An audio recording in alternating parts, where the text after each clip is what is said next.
welcome back to another episode of the Tetracast, RPG Site's weekly podcast. I'm your host, Brian Vitale. Joining me, we've got Josh Torres, Hola. Adam Vitale, Hello. James Galizio, Hey, folks. and Xiaomin Wu. How's it going? So no Mikhail this week. He, I presume, is sleeping in tonight because we record this in the middle of the night for him. So the five of us, welcome back, Chow. So we're recording this in the back part of May. Not the last podcast in May, but we have this one more, and then in early June we're kind of looking at Summer Game Fest. Adam's corrected me a couple times on that throughout the week.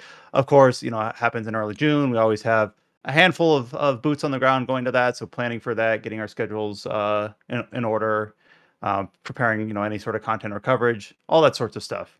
So I don't know if this has been common enough to be like a pattern or something that I'm just recognizing now, but this time of year always ends up feeling kind of slow because publishers, developers, any they're all holding their cards close to their chest, saving their reveals for either the floor events, or they're just going to co-time their announcements alongside Summer Games Fest, or the bigger publishers, of course, will have their announcements at the show proper. So looking at kind of our outline for this podcast, it's been a quiet back half of the month for May. It was quiet last week. It's a little bit quiet this week too.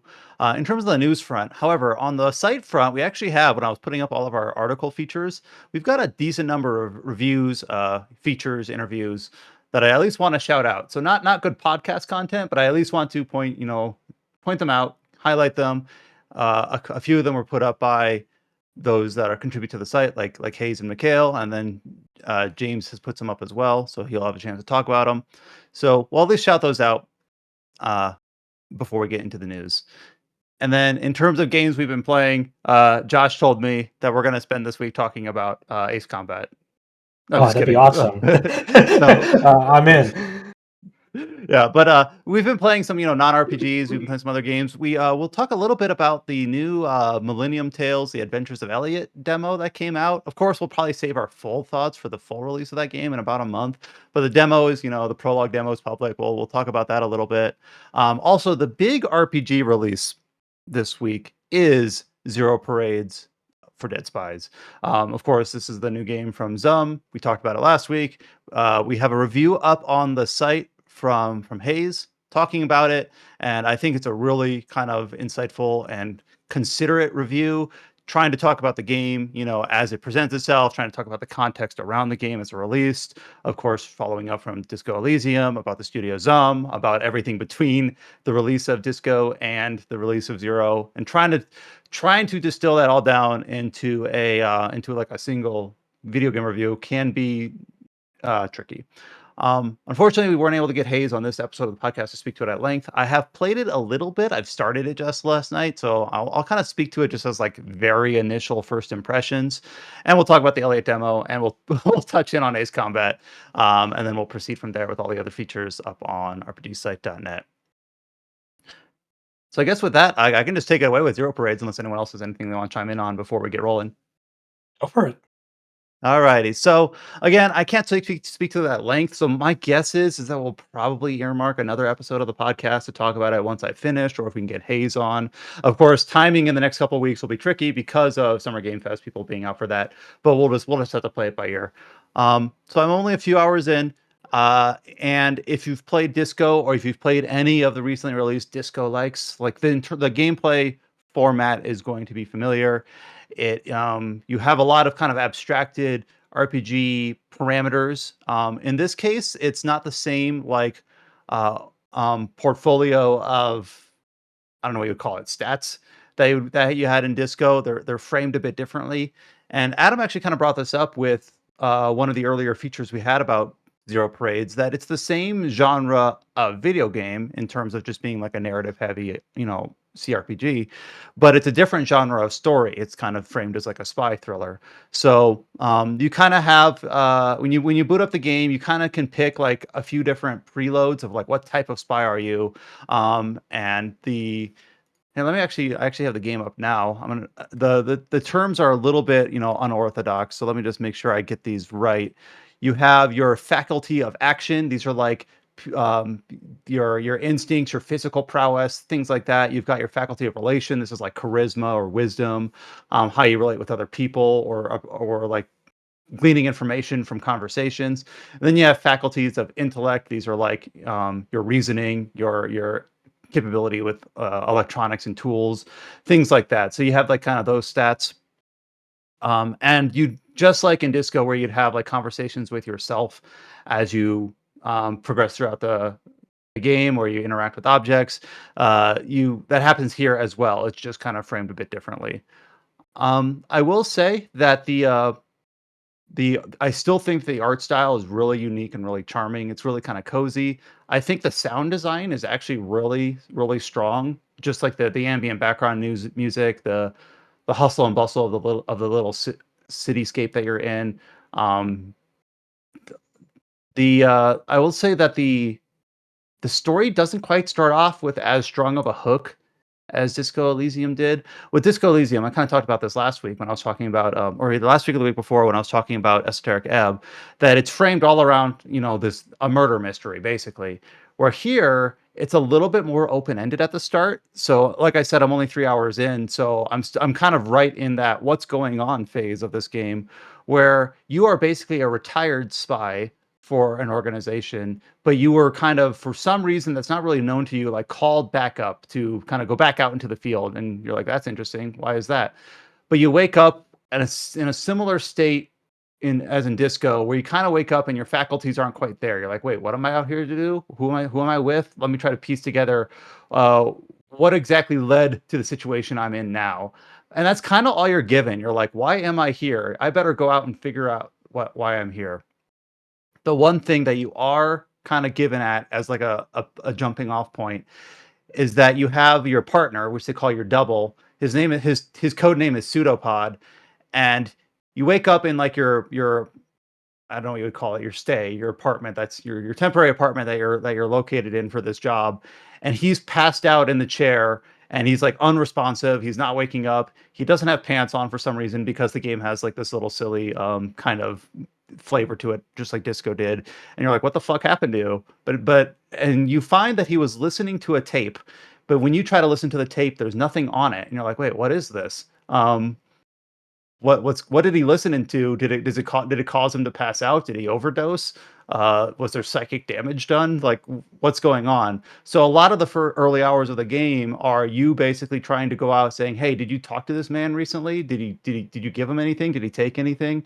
So that's kind of the phrase of the game that I'm at right now, is basically trying to get my bearings together in terms of like order of operations, what happened, why were we sent here in the first place, all of that sort of stuff. Uh, I'm trying to think like how much I can go into it with only a few hours of playtime under my belt. Did you talk to the the fangirls outside of the apartment yet? No, I Okay, don't think so. so I played the demo at GDC, which is basically the beginning of the game. And so I haven't played much more than you, but it's, Disco is sort of similar in this regard, in that once you leave your little apartment, you can kind of go anywhere, and there's lots of different people you can talk to. So even from the onset, someone's path through the game could be very different. Like I went like a little bit to like the Northwest, and you are talking to like these like teenage like fangirls, and I forget the artist name because this was several months ago and I played this, but like they're like kind of like, Valley Girl type fans of some artist who I think is related to that that disc that you were listening to in the apartment, and you're trying to like gain information from them, and of course they're kind of being like bratty. I guess my point is that like you're trying to solve not a mystery in this case, but you're trying to learn stuff. You're trying to, I guess solve the case in a sense of your mission here, and you can approach it in at least a couple of different ways from the onset. Yeah, so I kind of felt like I'm a bad spy, because what I did initially is I went to the nearby bar. In the bar, they had not a football game. There's an invented sport. I'm blanking on the name, but you're watching and you're chatting with the bartender about who's playing, and then you're like, hey, can I work a shift? And they're like, why would you want to? And you're like, because I want to help out. And then so this game has like the same sort of thing where every time you interact in dialogue, time passes. So it's one of those things where you have limited time, you can't do everything, but time doesn't pass idly. It's only when you interact with objects or things. I think it's literally like coded. Whenever you click on a new dialogue or a new interaction, time will pass. And then literally it was like, you do a 4-hour shift at the bar for $20. And I'm like, that probably isn't the best use of my time day one on the job, but maybe. So like within like 30 minutes of starting the game, it was night of the first day. And I'm like, I've done nothing other than bust tables as for $20. But then I used those $20 to buy a lockpick. So maybe it's all good. But yeah, I just picked a direction. It wasn't quite the right direction. Uh, the game seems well interconnected where if you speak to someone and you learn a thing, you can speak to someone else and you can reference, say, oh, I already talked to them, or I met that person, but they didn't tell me anything. Do you know something that they don't? Things like that. So it'll feel like the route you're taking is the correct one, ideally. We'll see how much it holds up, regardless of like what you're actually intending to accomplish. The other main gameplay component is that you have kind of these meters that you have to keep in check. They're fatigue, anxiety, and delirium. And basically, what these are is as you fail checks or as you exert yourself to succeed at more difficult checks, these meters kind of increase. And there's a point early in the game where you basically have to break one. Like it's kind of like a tutorialization of your anxiety is going through the roof. What do you do? And basically, every time you break a meter, you like lose stats. So it's kind of like a balancing act of you have to specialize only in things that you think you have a good chance at. Like my character is very intellectual, but not very like physical. So those faculties of action abilities that require like physical prowess. Like if I were to try to play that way, my fatigue meter, like I still can, like, and if it's like in dire straits or something is requiring it of me or I'm really interested in, I can still do it. I'm not locked out of it, but it's probably likely going to impact my fatigue meter. And if I do that too much, it's going to be penalties. And also, with these 3 different meters you have to kind of follow, when you're rolling your like dice checks, you can roll them normally, or you can do like an exertion roll, which is like you raise your chance of like literally your percentage chance of succeeding the roll because you're like adding an actual like a third dice or whatever. Yeah, Like, it's like D&D 5 advantage. Yeah. yeah. And but that raises one of those 3 meters depending on what the roll is for. So it's kind of like the choice in the moment is like is it worth the extra strain on your meters to have a higher chance of getting a dice roll? And it's there are consumables that you can find that will like lower one meter but raise the other. Like I think beer will like lower your anxiety but raise your fatigue. Weed will lower your anxiety but raise your delirium. Things like that. So you can kind of use consumables to at least tilt it in your favor. I haven't done this yet, but I think if you sleep, you lose 6 hours or 8 hours, but it'll reset all your meters. So basically, you do always have the option to say like, "Oh shit, I'm about to break through all my meters," but at least I can just sleep and reset them. So I haven't done that yet, but it seems like you always have that option. Does the passage of In time affect anything when you take that rest to refill those meters? Like, is there like, oh, I shouldn't like sleep too often because something bad will happen and the overall scope? I just think, as far as I can tell so far, it's just and some NPCs are out at day and not at night. You can interact with the storefront in the day, but at night you can break in. In terms of like, is there a deadline? Is there something like, oh shit, something's going to happen on day 5 that I don't want to waste time for? That hasn't been made clear to me yet. So I don't think so. It seems just to be like day night cycle in terms of what you're able to interact with throughout the city, but I nothing in terms of a deadline as far as I can tell. But that might come up as I see it.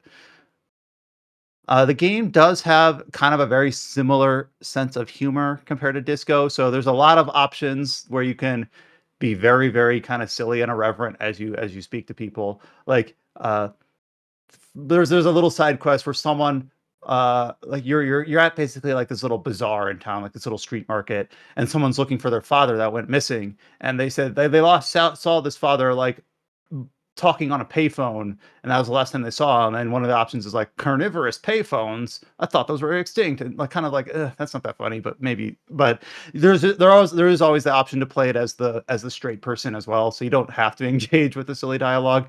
It is the most recent thing in my memory is Esoteric Ebb, which I felt like took that flavor of zaniness and dialed it up to 11. Where here it's present, but not as like overwhelmingly present. Like you still have those options, but it's not.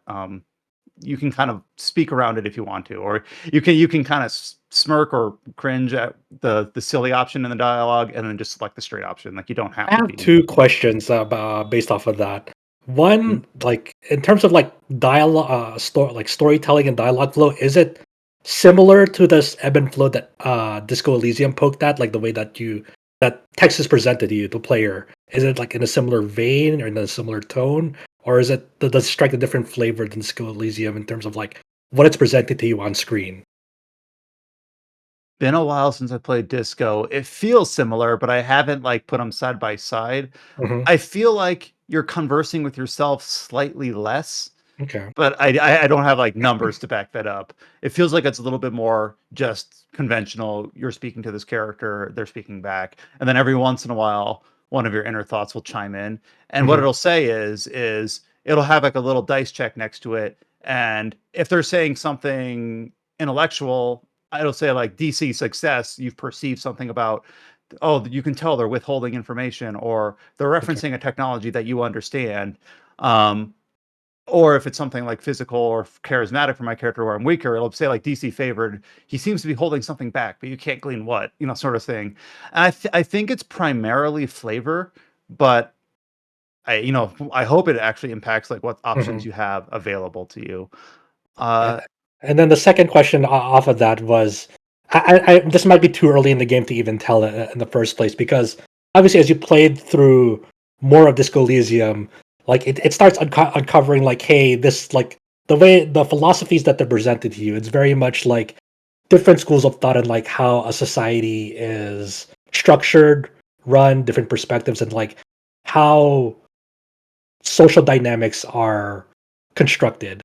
And I'm wondering what sort of overall, I guess, tone or flavor Zero Parades is getting at. That obviously, Disco Elysium is very much a time and place in the era that it's setting its premise in, and I'm wondering where does Zero Parades fall in line in terms of like, is it like I haven't really done too much research about this game, but like, is it based on like a historical event, historical era? Um, Uh, like, if I remember right, Disco Elysium was based off a novelization. This is where I haven't reviewed it. I should have maybe. I don't know if Zero Parades is built off of an existing world or not. Like if it was totally invented by Zom or if it's being adapted by Zom, I'm just not sure. okay, But what it is it has a very similar kind of tone and setting where it takes place in. I've only unlocked like a single map, which it might be the only map because this has always been that like that city block RPG. Like not a lot of yeah, playable space, but incredibly dense, right? So mhm, you play, at least at the opening section, in a single district of the district, I forget, I think it's called like, it starts with the Q, Quarsich, but in the city of Portofino.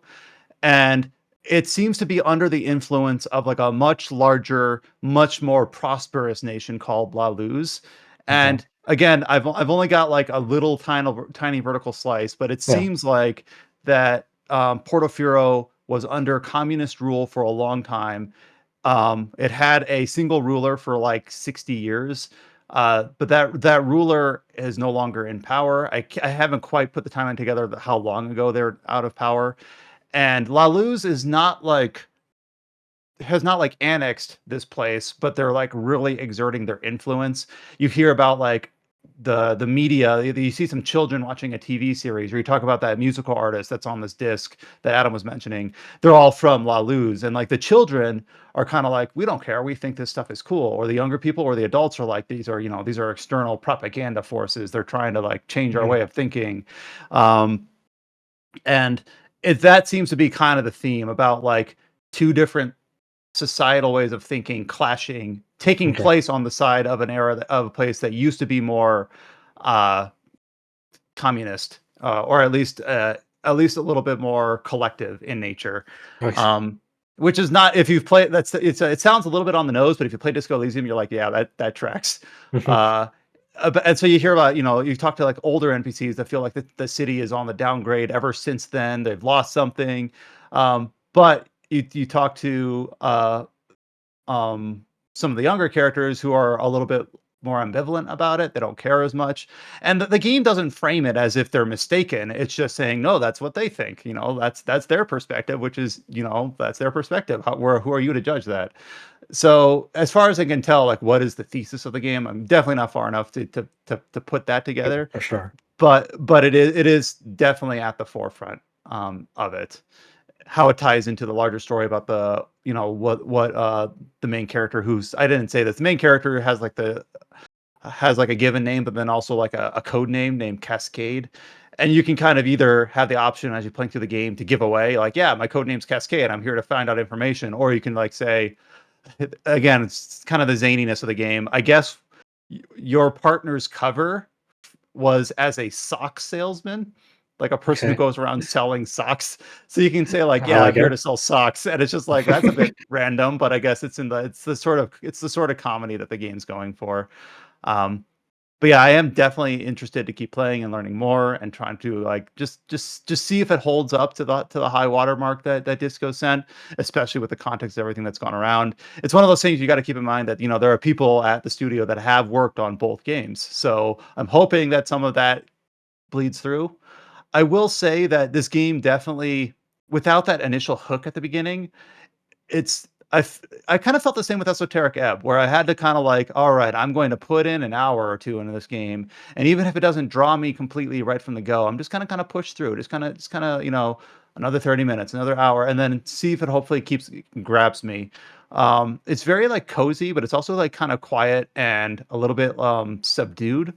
I guess it's not full of bright flashy lights, and I'm saying that like metaphorically in terms of like, notice this, or something that really like excites, but it's something more of a quiet building to something hopefully greater.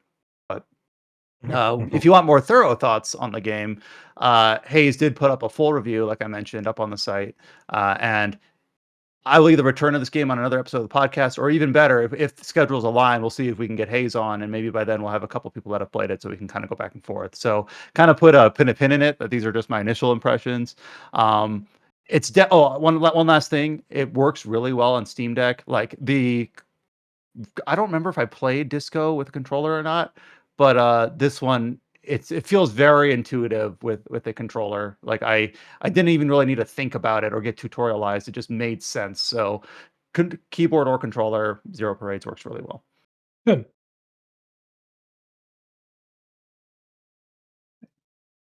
The second game that we have on here to at least talk about initial impressions is, like I mentioned, we have the prologue demo for the Adventures of Elliot, the Millennium Tales.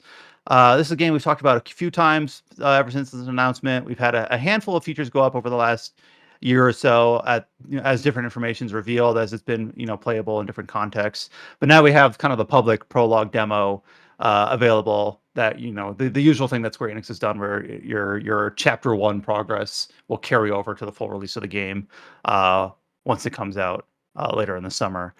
To hand this off, I'm going to start with James, because you were able to put up alongside kind of the announcement of the prologue demo being available and some other information from Square Enix. You were able to put up one last preview for the game ahead of its full release next month.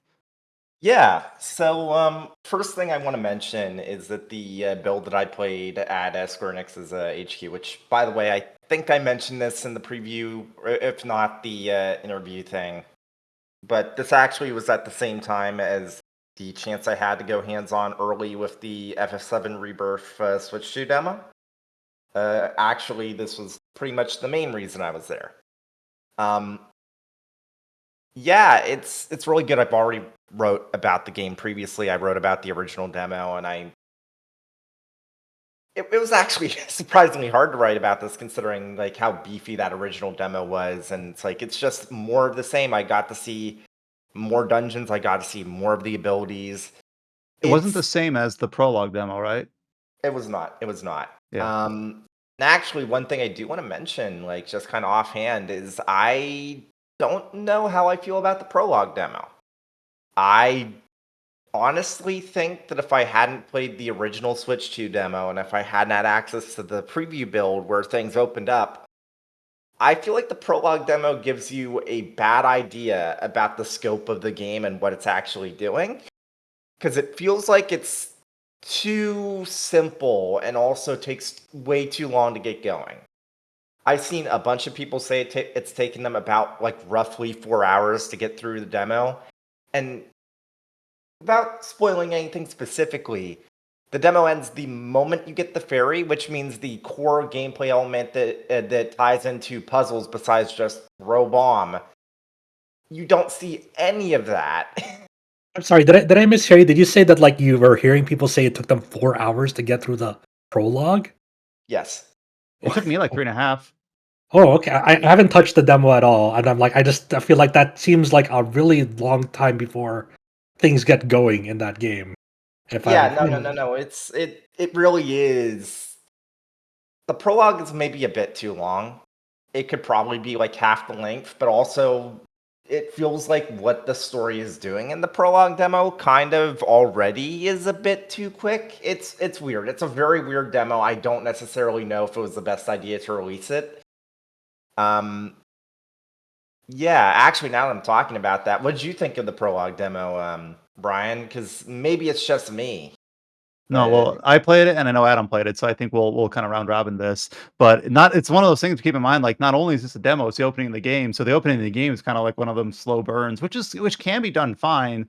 But in this sense, I remember hearing, I forget if I read this or maybe I misheard it or misread it, but I'm like, all right, this demo is about 90 minutes long. And then I got to the 2 hour point and I'm like, maybe I'm nearly done. And then I booted up the next game and I had another like hour and a half or 2 hours. I'm like, oh, that was a demo. And lengthy demos can be really good. But I think what kind of surprised me here was, yeah, like you said, you're introduced to the basic combat. You over the course of the opening of the game or the demo, however you want to think about it, you access a few of the other weapons. You start out with a sword, you get a boomerang, you get a bow, you get bombs, like you mentioned, and they kind of work if you've played any sort of top-down Zelda game. Like you kind of know how these all work.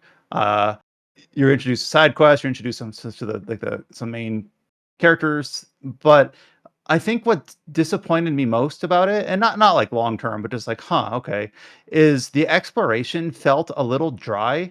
Like you have your main little town area that you're in. You meet a bunch of NPCs. You learn a little bit about Elliot's history. You learn what motivates him. You kind of get some the initial framework of how the story is going to kick off.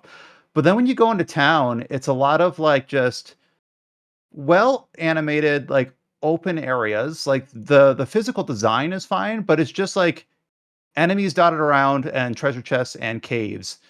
And it feels like you're just kind of like exploring for the sake of exploring. Like I'm not drawn anywhere. It's just, oh, I haven't gone south. I better go south. Oh, look, a chest on the hill. I better climb the hill and grab it. Oh, look, a cave. I better go inside and see what's in it. Oh, this cave has 2 chests. That means I got to get these 2 chests and then I'm done here. It just feels very dry. That's kind of my um initial thoughts is that I'm playing it's a video game that I'm playing doing video game ass things. And that sounds maybe very harsh, but I'm just like I wish there was I keep talking about like a hook or something that makes me really excited to see more. I thought Elliot's character was fine. I thought the princess the character was fine. But I remember we were streaming the demo in Discord earlier this week, and the princess, if you haven't played the demo or watched any of the like preview information, basically gives you like I forget if it's like an amulet or some sort of jewelry that allows her to speak with you while you're out adventuring, and it just shows her like live reaction on the lower left, like she's doing a YouTube reacts video, which is kind of an interesting I don't know, thought experiment. But um luckily there's an option in the menu to make it so that she doesn't chime in on absolutely everything you're doing, which I turned on immediately, as well as turning off depth of field, because yet another HD2D game where that's completely overblown. Adam, what did you think of the initial demo? Because I know you put some thoughts on Blue Sky that were kind of in the same vein. If I think you mentioned in the same vein. Yeah, so my very initial thought about playing the demo within like 5 minutes was that like the very beginning of the story is like jump to conclusions. They're like, you're in the like castle like throne room, and they're like, we found a new ruins, out to the west, which you learn later it's like 200 feet to the west. How did you not see this before? Yeah. Anyways, Yep. and it's like we got to go there. What if we find something that can help the princess with her barrier? And it's just like, why did you even think that would be there? Like I don't know. It's like there could be nothing in those ruins. It just seemed like a very weird like stretch or jump to conclusions that like they have to go to this ruins because they have to explain that about the princess and the barrier that she's putting up on the town and on the kingdom, and it just kind of felt like I don't know how we made this tie that ruins would have anything to do with that. I don't know. It was very weird. It was like practically what it was I'm with doing. you. It was explaining like the premise of the game and what the princess's like position and what all this and like the world. But it's just kind of like the first thing they think about when they talk about this ruins is like the princess and the barrier. And I'm like, I don't get how this equals that. But also, I agree with what James and you said that it's this section of the game. I mean this as generously as possible. I hope it's the weakest part of the game. Like you hope it is, because this is like the training wheel section where it's very slowly easing you into the mechanics and into the systems. You don't have a fairy yet. Like the fairy that's been in all the marketing is not in this demo, not until the very end cutscene, and you don't even get to do anything with her. And so like the fairy has all these like magic abilities, right? And they've shown some of these in clips and in press releases and whatnot, but we don't get to try any of that. Neither of you played the original demo, right? I did not. No, I didn't. Yeah, I did. Okay, Yeah. so Josh, you know what I mean when I say that this was not a problem in the original demo whatsoever. Like you Yeah, had because you had like the teleportation with the fairy. Yeah, you could like there's like the dash. There was yeah, multiple there's dungeons like and like puzzle shrine yeah, things with the fairy abilities. Yeah, those yeah, are cool. and there was like multiple actual dungeons. And I think one of the major I'm just gonna say the worst thing besides the story, which is just kind of bad, which I don't really. I'm not gonna say that there's no chance the story is good. I do get a vibe from this demo where it's like you're waiting for the needle drop, and then the fairy happens, and I want to hope that the story radically changes from that point. I just don't know. But in terms of gameplay, like the worst thing that this demo does is that you have 3 boss fights, and only one of them is good. 2 of them are basically just like mini bosses, aren't interesting at all. But the dungeons that you had in the original demo that anyone has a Switch to can go and download like right now and check out. Both the bosses and the dungeons in general in that demo were significantly more interesting. They Yeah, had those are cool. I thought that was just like emblematic of like what it was going to be. I did not know the demo. Like I didn't touch the prologue. and Demo. I will say again, I've seen at least one more dungeon in this game in the preview event. Well, not preview event, but you know what I mean. Yeah. And it's like that dungeon there was in line with the 2 in the original demo. So it really just feels like in the prologue, they wanted things to be as simple as possible. And I guess part of it is maybe, well, you don't have access to the fairy yet, so it's like they didn't have like a lot of their ideas for dungeons and boss fights revolved around using the fairy. Fair enough, but it just I've seen multiple people that have gotten, I wouldn't say off on the wrong foot, because if the only thing if you've avoided playing the original demo because it's like, well, I'll just wait for like the full game or I'll wait for a later demo.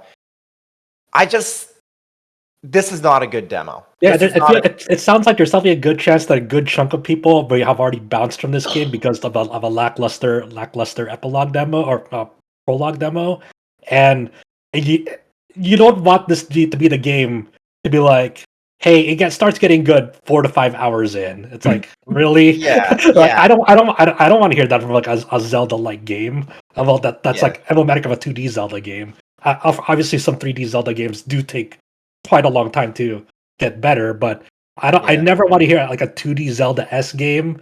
Like say like Mina the Hollower, for example. I don't want the last thing I want to hear for that game is it starts getting good 4 to 5 hours in. I'm like, why can't Yeah. it start getting good like half an hour to an hour in? Yeah, it makes me wonder how long this game is going to be exactly if it takes this long for it to even like start. Is it gonna be like a 30+ hour like 2D Zelda game? That's why I was blown away because I thought my ears were betraying me when you said 4 hours. I'm like, wait, I had no idea that this prologue was this long. And one thing I will mention is like during the preview, I was able to actually check out a few dungeons like in the different time periods. I was like wondering, okay, is there going to be any differences in dungeons that you can access in multiple time periods? And the answer is yes. Like that one, That's all, yeah. cave, well, that desert cave, dungeon that was in the original demo. There are differences to its layouts depending on which age you go into it, and there's like different like in one age there's like a lot of bombs and stuff, and then the other is like how it was in the original demo. And the game, Remind me, I forget, but do your tools change between like the different time eras? Like you have different tools? Okay, no. okay. Got It seems like what the situation is going to be, and you can actually see a little bit of it in the prologue demo, that there's not necessarily going to be the same areas accessible in different eras, which makes sense, or different ages, which makes sense. But there's also one thing I did think was neat. I blew up a wall in the first area you go to that's like in the past, and I went back to the present, and the wall that I blew up in the past was still blown up in the present. I was like, all right, good. That's what I want to see.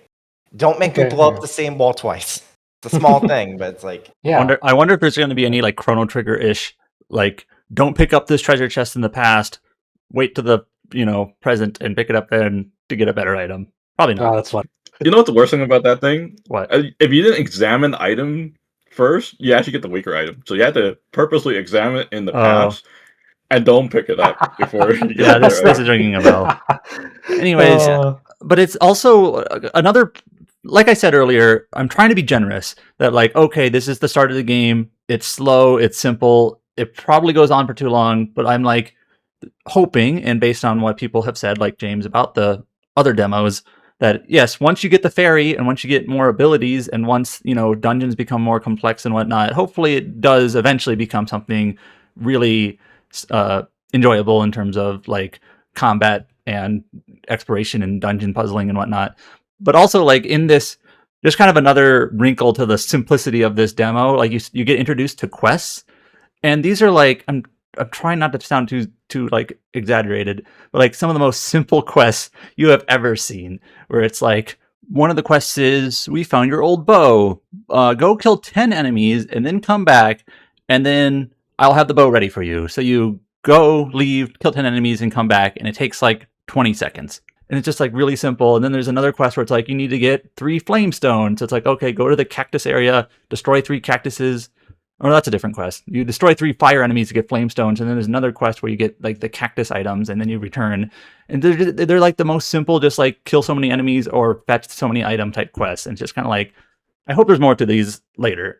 yeah, I do not know, and this is probably gonna sound like cope, but the vibe, it feels, it's like striking. It like stands out just how simple and like by the numbers the opening is, which just does not jive with how over the top like some of, especially like the dungeons and boss fights were in the first demo. It's like this doesn't really compute, and I just wonder if that was intentional in some ways. I'm very curious to see how the final game turns out. I'm gonna play it, but man, this was the last thing I expected from the demo. I was like, I thought it was gonna be like a slam dunk, and now I'm just like, man, what a weirdly uninteresting demo. I'm gonna ask you, is the game way too easy? From what I watched, like Ryan doing on the demo, it looks way too easy. Is it like the same? I was playing on thread? normal and not hard, admittedly. Yeah, there are difficulty modes. It's one of those things where I don't want to, like Adam said, like this is the opening of the game. It's probably going to get more complex and it's probably going to get more difficult, but that's not a guarantee sort of thing. It's not the same as I know for sure it is. Like, well, I hope it does. But yeah, some of those bosses that James was talking about were like, sure, I could dodge their attacks or actually engage, but literally the first couple bosses, if I just stayed still and just swung my sword, just didn't do anything else, I would kill the boss before it took half my health. Like it's just balanced. Like I don't need to do anything other than mash my swing sword button, and I will win because I will kill him before he kills me. And not even like a oh, that was a close shave. Like, no, I'm clearly doing way more damage to him than he's doing to me, so I just need to go swing, swing, swing, swing, swing, and then he's done. This might be one of those games because there is like an easy, normal, hard, and very hard mode. And like you, I play on normal, just like start with normal and change from there because you can change it. It might be one of those games where in the end it's like the recommendation is play on hard or very hard. Like give yourself some friction here, where you actually do have to dodge a boss versus just take the hits because they're kind of wimpy. But there are difficulty modes. It won't be the first time that a game, if that is how it turns out, where it really shines when it's tuned up. Like, oh, now you actually have to make sure you go into a dungeon with potions in hand, and you can't just take chip shot damage because you're just gonna get a heal item drop immediately and not have to worry about it. Like, no, that'd be actually something that I'd be interested in maybe trying. We'll see how it balances out at the end. But still want to be optimistic. Don't want to say like, wow, I'm not going to buy the game anymore, but just wasn't the greatest showing. Does make me more interested to say like, all right, if that other demo is still available, maybe giving it a try. Just to compare, like completely apples to apples, what the game has to offer.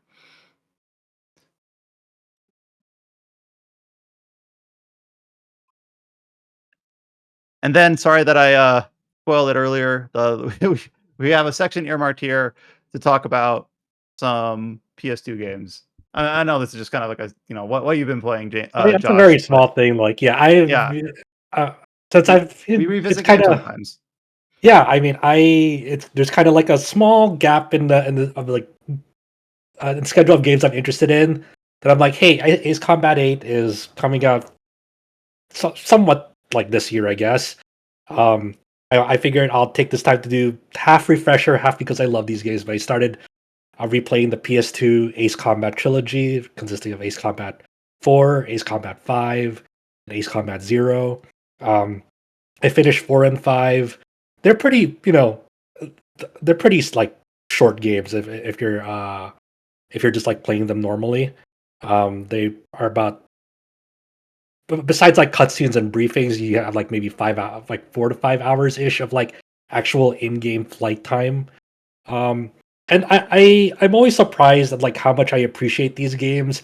Not to say that like modern games are bad, but these are very straight to the point games. They give you a mission briefing, sometimes cutscenes, but they don't go on for too long because they do have like a interesting story to tell. But it's mostly there. You care about the gameplay. You're launching, sortying in these jets, and have like a variety of mission objectives to fulfill. And playing like Ace Combat 4 and Ace Combat 5 back to back, something I've never done, just really highlighted like even like the first like major advancement in like sort of like the contemporary Ace Combat lineage, because like before that obviously you had like Air Combat like on PlayStation, and then all the other earlier iterations of Ace Combat, which are more arcade games, and Ace Combat 4 was obviously derived from that lineage. So you had a lot of mission types in Ace Combat 4, which was like, hey, go achieve this amount of like score in this amount of time to complete the stage. And there's like a lot of these point missions that like are kind of irritating, but I get in the sense that like this was like obviously coming off of like very arcade influenced games, and then like the advancement from Ace Combat 4 to Ace Combat 5 is pretty striking because they got rid of like almost all those point mission types, and kind of replaced them with more. If it was a stage that had like would be a score type objective, it'd be like, hey, it's marking these targets, go kill these targets to to advance the stage. But there's no like score threshold associated with that. It's just like marked targets. It's interesting hearing you say that because I've been also playing Ace Combat recently so I've been playing Ace Combat 7, and you mentioned that. It's like, wait, I've just done multiple missions that are exactly a score attack mission. Yeah, yep. Yeah, I remember Ace Combat 7 like definitely brought back some of those, but in Ace Combat 5 there's like almost none of those. Yeah, And I actually think the way it works in 7 works out because it's forcing you. It's like, hey, stupid, think about what plane you're bringing, because it's like, hey, your special weapon is you're going to really struggle with these missions unless you're smart about how you do this. Right. Yeah, that's like an interesting core thesis of the Ace Combat series is like, it's really a lot about resource management, because there's not a lot of like, it's kind of weird because at Ace Combat 4, you do have the option to burn your time to manually travel back outside the edge of the map to go refill your stock of ammunition and your health. But in Ace Combat 5, they got rid of that. And so you're really pushed to make the most out of the resources that you're given. And one of the interesting things about how Ace Combat does difficulty is that in, like, let's say from normal to hard, like you will have less ammo on your jets, and also you'll have an ammo counter on your like machine gun, your primary gun, where in the normal difficulty it's unlimited, but on hard you have a set amount of ammunition on that they actually give you a number on that.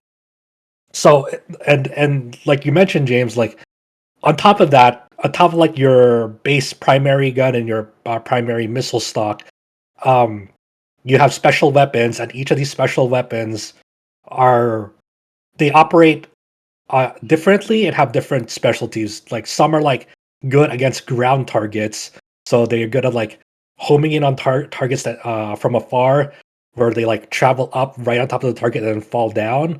Some are specialized in air-to-air dogfighting, where it's like some of them are hyper homing missiles as long as you keep them in the cursor of like the zone that they operate in, and they can reliably hit the target as long as you keep that target within that cursor zone. Some are like batch like fire missiles, where if you have like 2 or more enemy planes in front of you, like this special weapon will fire like a cluster missile all at once to those targets. So they're good for like almost like an AoE crowd management style special weapon, but you only bring one with you at any given time on a mission. So you have to think about, when you're picking a jet, obviously their handling, and also the special weapon that they deploy with, and all of that comes like into play if you're really like, I would say that really only matters like if you're going to the hard difficulty. In everything below hard difficulty, you can sort of get away with whatever you want. Like even on normal, you can, as long as you're kind of mindful of your resources. But in hard mode, obviously you have to start really be picky about like when you fire missiles, which targets are you prioritizing, because you won't have the resources usually to sweep up everything in a mission if that mission has like set targets. And the one thing I really like about Ace Combat beyond just it being snappy in terms of like time to get into a game, into a mission, is that the story it's told in chunks, but it never really wastes your time. Because usually there'll be like a briefing, but in between these briefings, there's like some cutscenes, and the cutscenes themselves are interesting because they're not really told from your character's direct perspective. It's always someone that's like a third party proxy. So in Ace Combat 4, like the storytelling is primarily done through a child growing up from the opposing army that you're fighting, and this child is growing up and is like observing this ace squadron that you will eventually fight like several missions in, like but so it's uncovering the story from the antagonist side through the eyes of this child growing up and who's being affected by this occupation from the opposing force. Meanwhile, you're getting your side of the story through like mainly mission briefings that give you an overall world view of what you're doing. In Ace Combat 5, this is also another like kind of third party proxy where the perspective of how that story is being told is through a squad mate who would become an ally eventually in your main group of fighters. But until then, he's sort of like a third party, like journalist slash photographer on the side of that base, and then eventually, you know, through emergency circumstances, like becomes like sort of like a fill-in fighter as part of your squadron. And throughout the course of Ace Combat 5, like you get different perspectives because of how the war in that game is told. Yeah, And Ace Combat, go for it, James. Sorry. Yeah, I've been definitely noticing that's very obviously a recurring theme. I like the idea behind the storytelling in these games based off what you are talking about in previous games and what I've been experiencing in 7. It's like it's over the top, but also just as totally sincere with what it's saying. So I posted a screenshot in like the voice channel chat. Like in Ace Combat 7, the way that the story is told, like in the cutscenes, is like there's two kind of main halves. There's the ones where it kind of follows your mechanic and her like background and what she's doing and what she's up to, and then there's also cutscenes that deal with basically your rival, who's like this, like basically should be retired. This old dude that like is like a legend, a prodigy, who fucking like he has so much aura. He has so much aura in the game. And like there's just one fucking scene where it's like, here's his full name. He has his first name, his last name, and then 12 words in between. It's like, oh my god. It's I also very much like the tone of Ace Combat, where it's like it's a war story, and it's like, yeah, war is hell, and it's like, yeah, no, these people that like sometimes your fucking like CEOs are pieces of shit. Oh yeah, that's. I love how halfway through Oh, yeah. Ace Combat 7, like because of circumstances, you're basically court-martialed for like a quarter of the story or something like that. And your CEO's like, oh, since you guys are all criminals, anything you do that's successful is all obviously because of me. And he's like, man, I can't wait to get a better post because you guys are getting reassigned. And like right after you like deliver him to his new post, like an NPC says, like in the briefing, well, he talked up his skills so much he got sent straight to the front lines where he's obviously going to be needed. It's like, oh man, that dude is having a rough one now. Couldn't have happened to a better person. Yeah, the fascinating part, especially like when you start introducing these things in Ace Combat 5, is that you'll have very special missions, and it's not like definitely Ace Combat 7 kind of pulled from Ace Combat 5, because there's a certain point in Ace Combat 5 where your main squadron gets tangled up in something they shouldn't have known, gets in trouble by like the base commander that they're stationed in. So you guys have to flee in like these training planes from another NPC, like another significant NPC from the story. So there's this whole mission where you have no armaments, no guns, no weaponry whatsoever. You have to entrust your life to this like NPC to shake off this like squadron because you guys are fleeing away from the base. You guys are branded as traitors, and so the whole mission is just like skillfully following this like veteran retired pilot trying to get you away safely from this base that has branded you traitors. So it's like you guys are like flying low to the ground through some tunnels on these remote islands trying to shake off this squadron. And it's like, yeah, it's a really cool mission that like if you weren't expecting it'll definitely catch you off guard.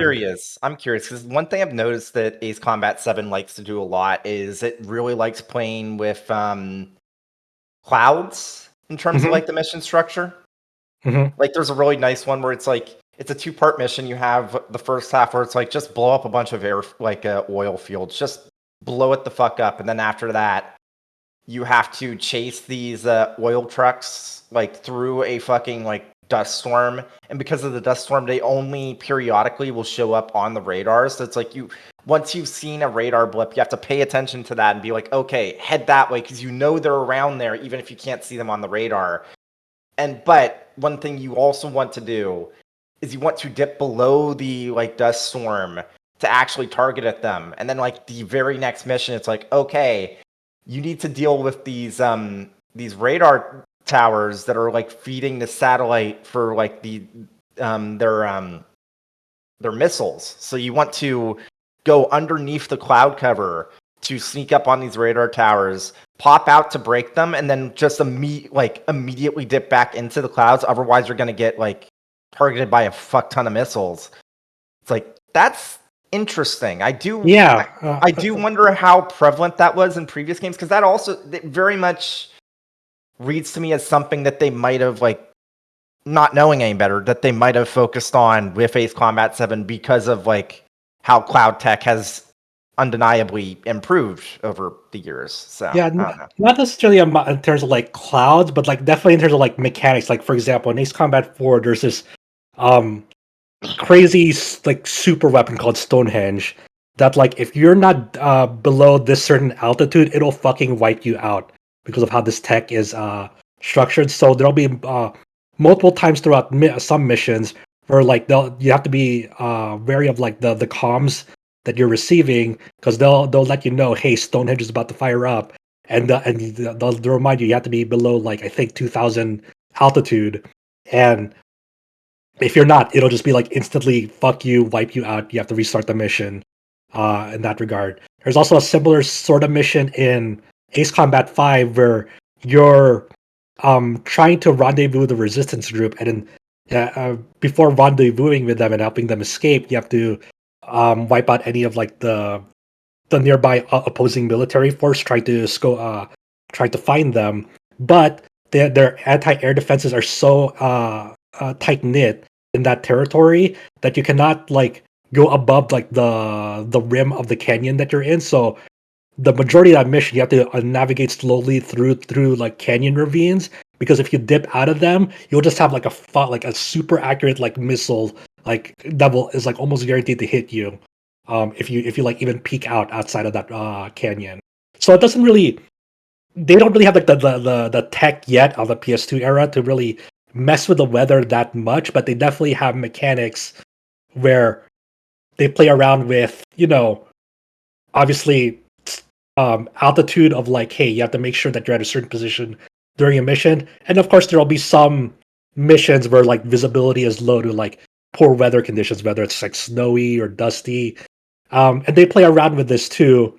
Like in Ace Combat 5, one of the missions at the very start is like, what are your main crew? You have to go find them because they have to bail out of their jet in the previous mission, so you have to go follow this like radio signal um, to kind of find out where they are, and then obviously the objective will change once you find them and help with the extraction of that teammate in that regard. So they do get really creative, and like even though they don't have the technology at that time to really have like powerful visual fidelity, they play around with it with like interesting mission variety to flavor that, which is I really really dig it. And now I'm like replaying my favorite Ace Combat 0, and that is just like, to me, like one of like the legendary games, not even in Ace Combat series, but like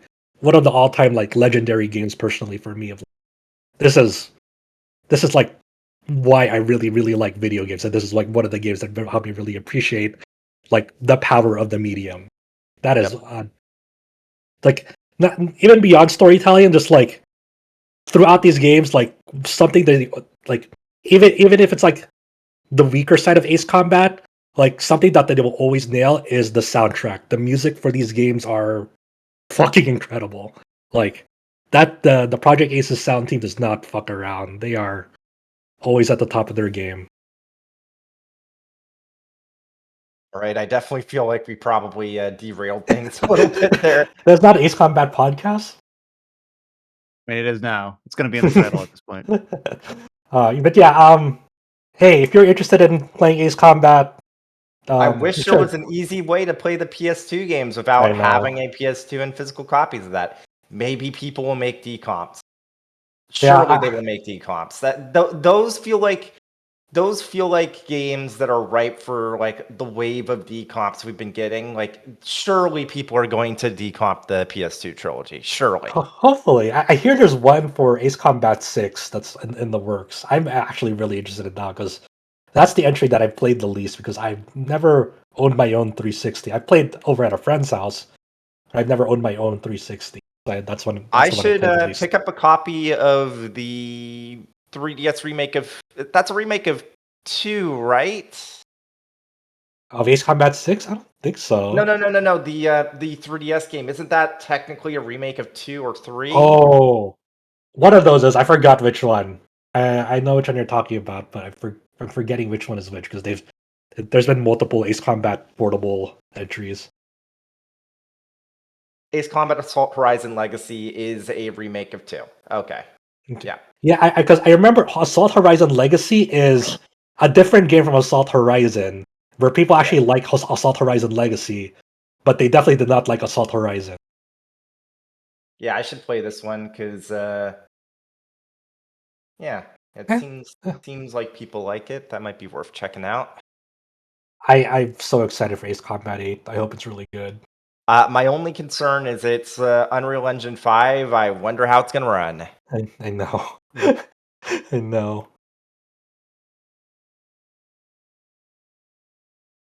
Well, thank you, James and Josh, for taking us on this adventure about Ace Combat, and maybe more to come when we learn a little more details about the upcoming game.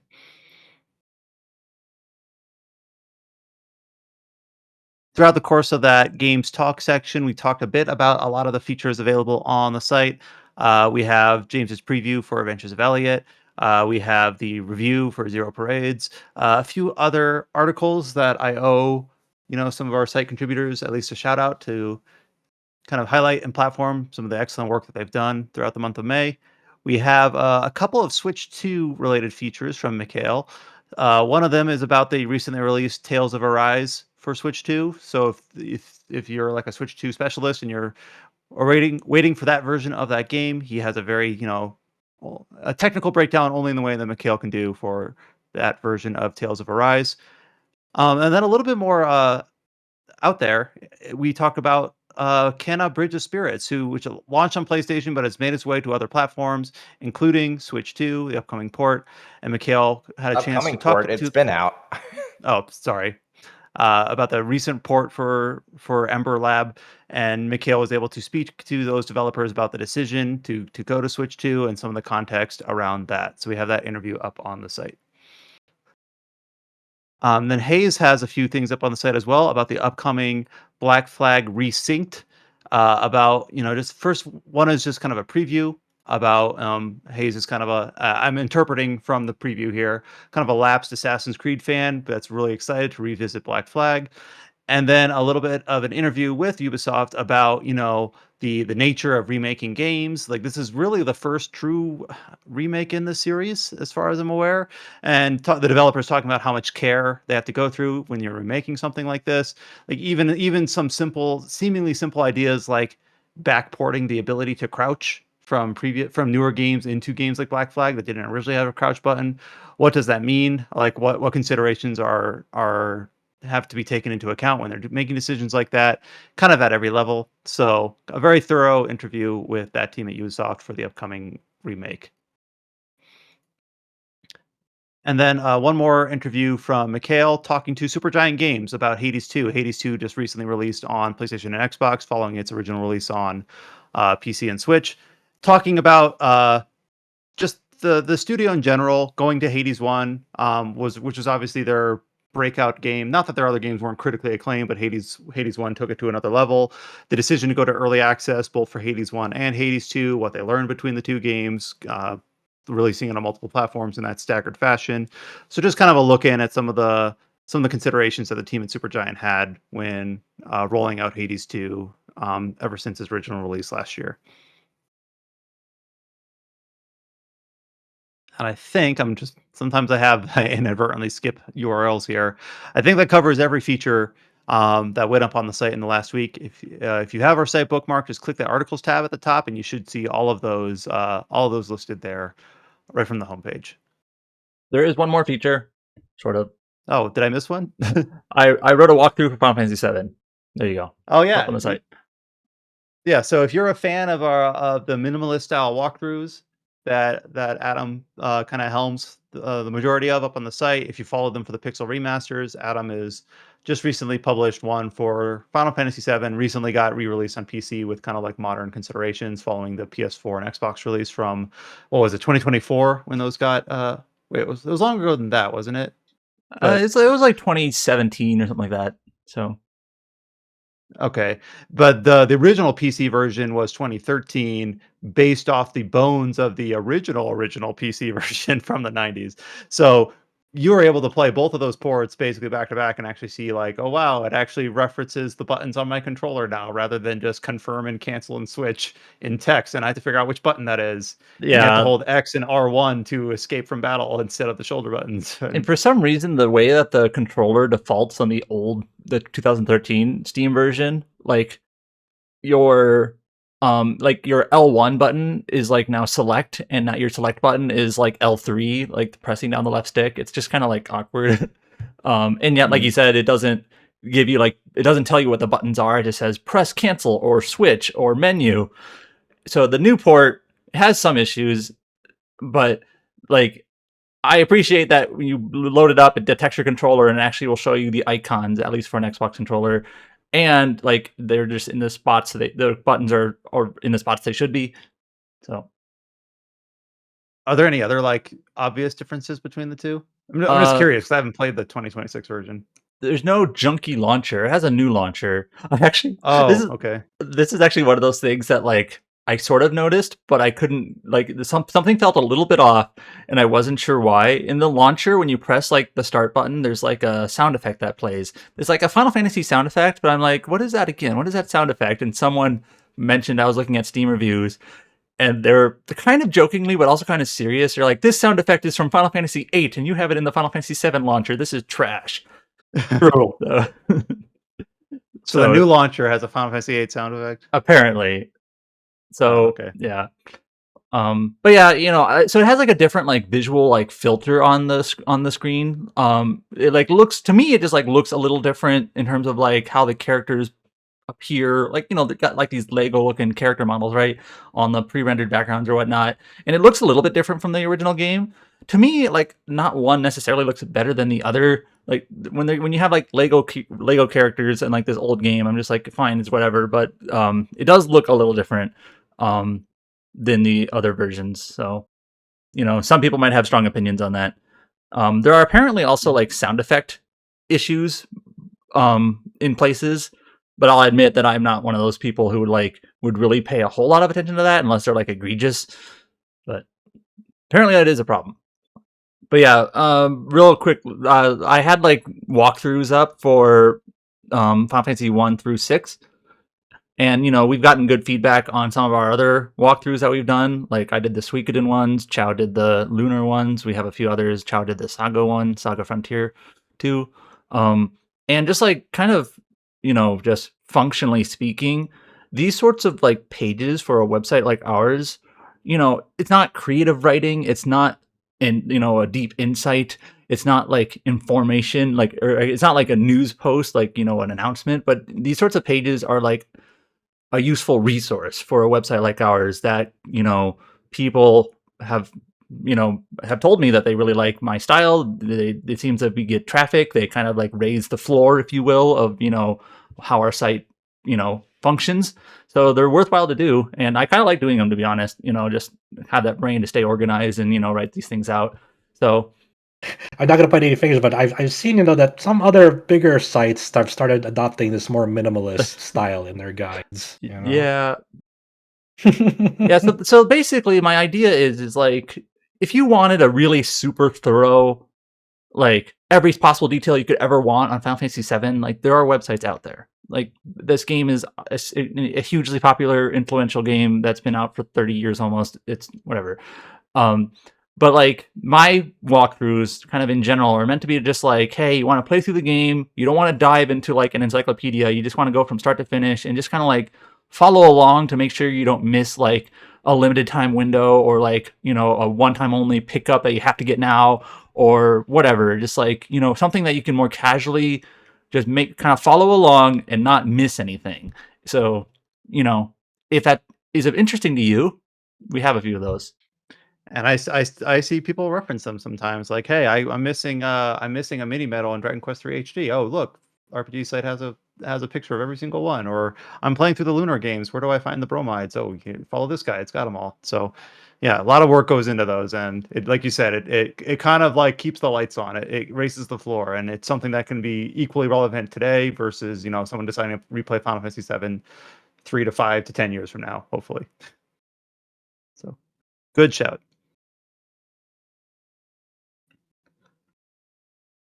All right, going into the news section here, as has been kind of typical throughout the months of like April and May. No real single thread here. No real like genre between these. So we're just gonna hop from topic to topic here. The first couple announcements here are just some announcements of games that we don't have a lot of details on, but we have some on. Kite put up an article for Korean studio NovaFlare, who has announced Project Rabbit, which is a high difficulty Souls-like, which with kind of a loose Alice in Wonderland theme to it, alongside an announcement and reveal trailer for it. So like super grim, dark Alice in Wonderland Souls-like. In fact, in the press release, Extraction Souls-like. So there you go. Yeah, I'm not gonna lie. When I see extraction in a game's description, I'm like maybe 30% less interested because extraction stuff. I haven't found an extraction game yet that has really done it for me. Like in terms of like new genre trends. The other announcement that we have is this is really just like I don't know if announcement's the right word, but I will go with it. So Warhorse Studios, the studio behind Kingdom Come Deliverance 1 and 2, have kind of announced what their next projects are. They are working on a new Kingdom Come adventure, whether that's Kingdom Come Deliverance 3 or something else in that genre, we don't know. And they're also working on a Middle Earth RPG. So Lord of the Rings, Hobbits, similarly, and all that stuff. So no other details. They're just saying we're excited to tell you more when the time is right. I think my favorite outcome from this announcement is I forget where I saw it. It was somewhere on Reddit. It's like they never said that they're two different games, and it's a picture of Henry like in the Shire. And I'm like, Okay, there that'd you be go. awesome. Okay, that'd be pretty good. Like Isekai Henry in Middle Earth. Oh my Yeah. god, that sounds phenomenal. Actually, Henry's just befuddled and just going around Shire. It's like, what is going on? Yep. I hope this comes to fruition because I know there's some recent news about Amazon shutting down their new Lord of the Rings MMO project that they announced several months back, and I guess they're not doing that anymore. But if there's any like studio I trust to do this justice, it would be Warhorse Studios. This is a good pick for like a Lord of the Rings Middle Earth RPG project.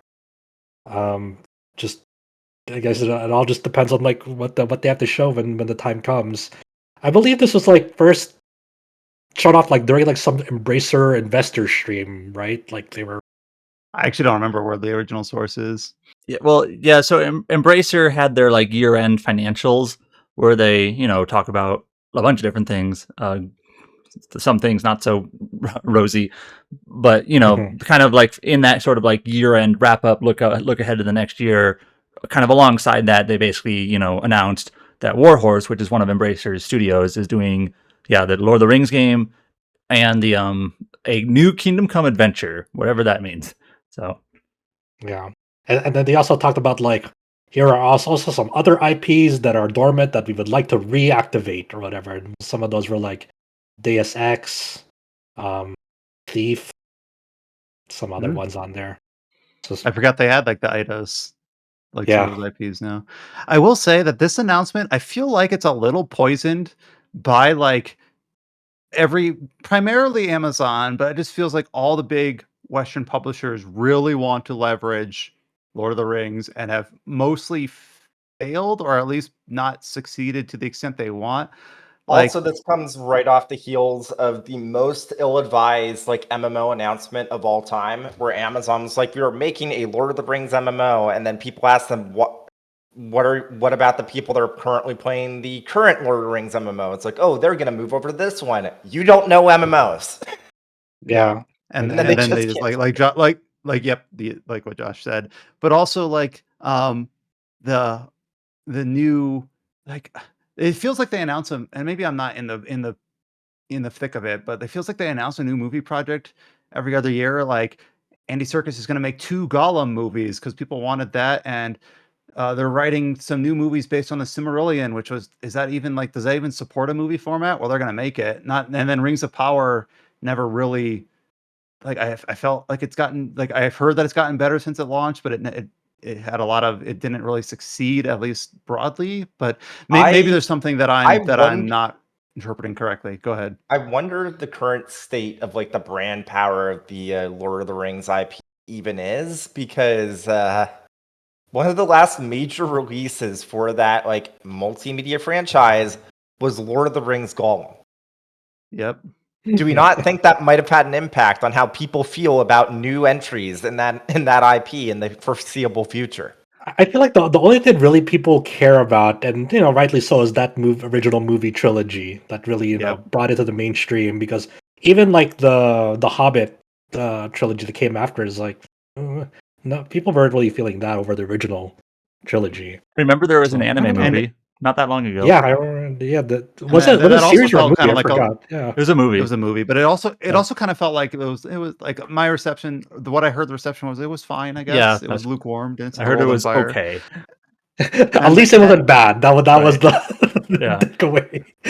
and there's also just like a lot of I don't know if confusion is the right word, but I remember reading about this when Middle Earth: Shadow of Mordor was announced. It's like depending on what rights you're talking about, sometimes you can use the phrase Lord of the Rings. Well, sometimes you can only use the phrase Middle Earth, and which eras or times or people you're allowed to reference or talk about depends. And it feels like I'm glad I'm not in the studio having to figure out like what you are and aren't allowed to use or say or leverage, because that just feels like it convolutes things. But I'm so excited for a Middle Earth RPG.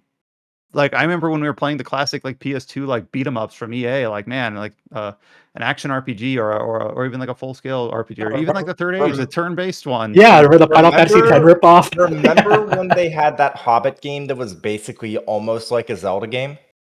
yeah.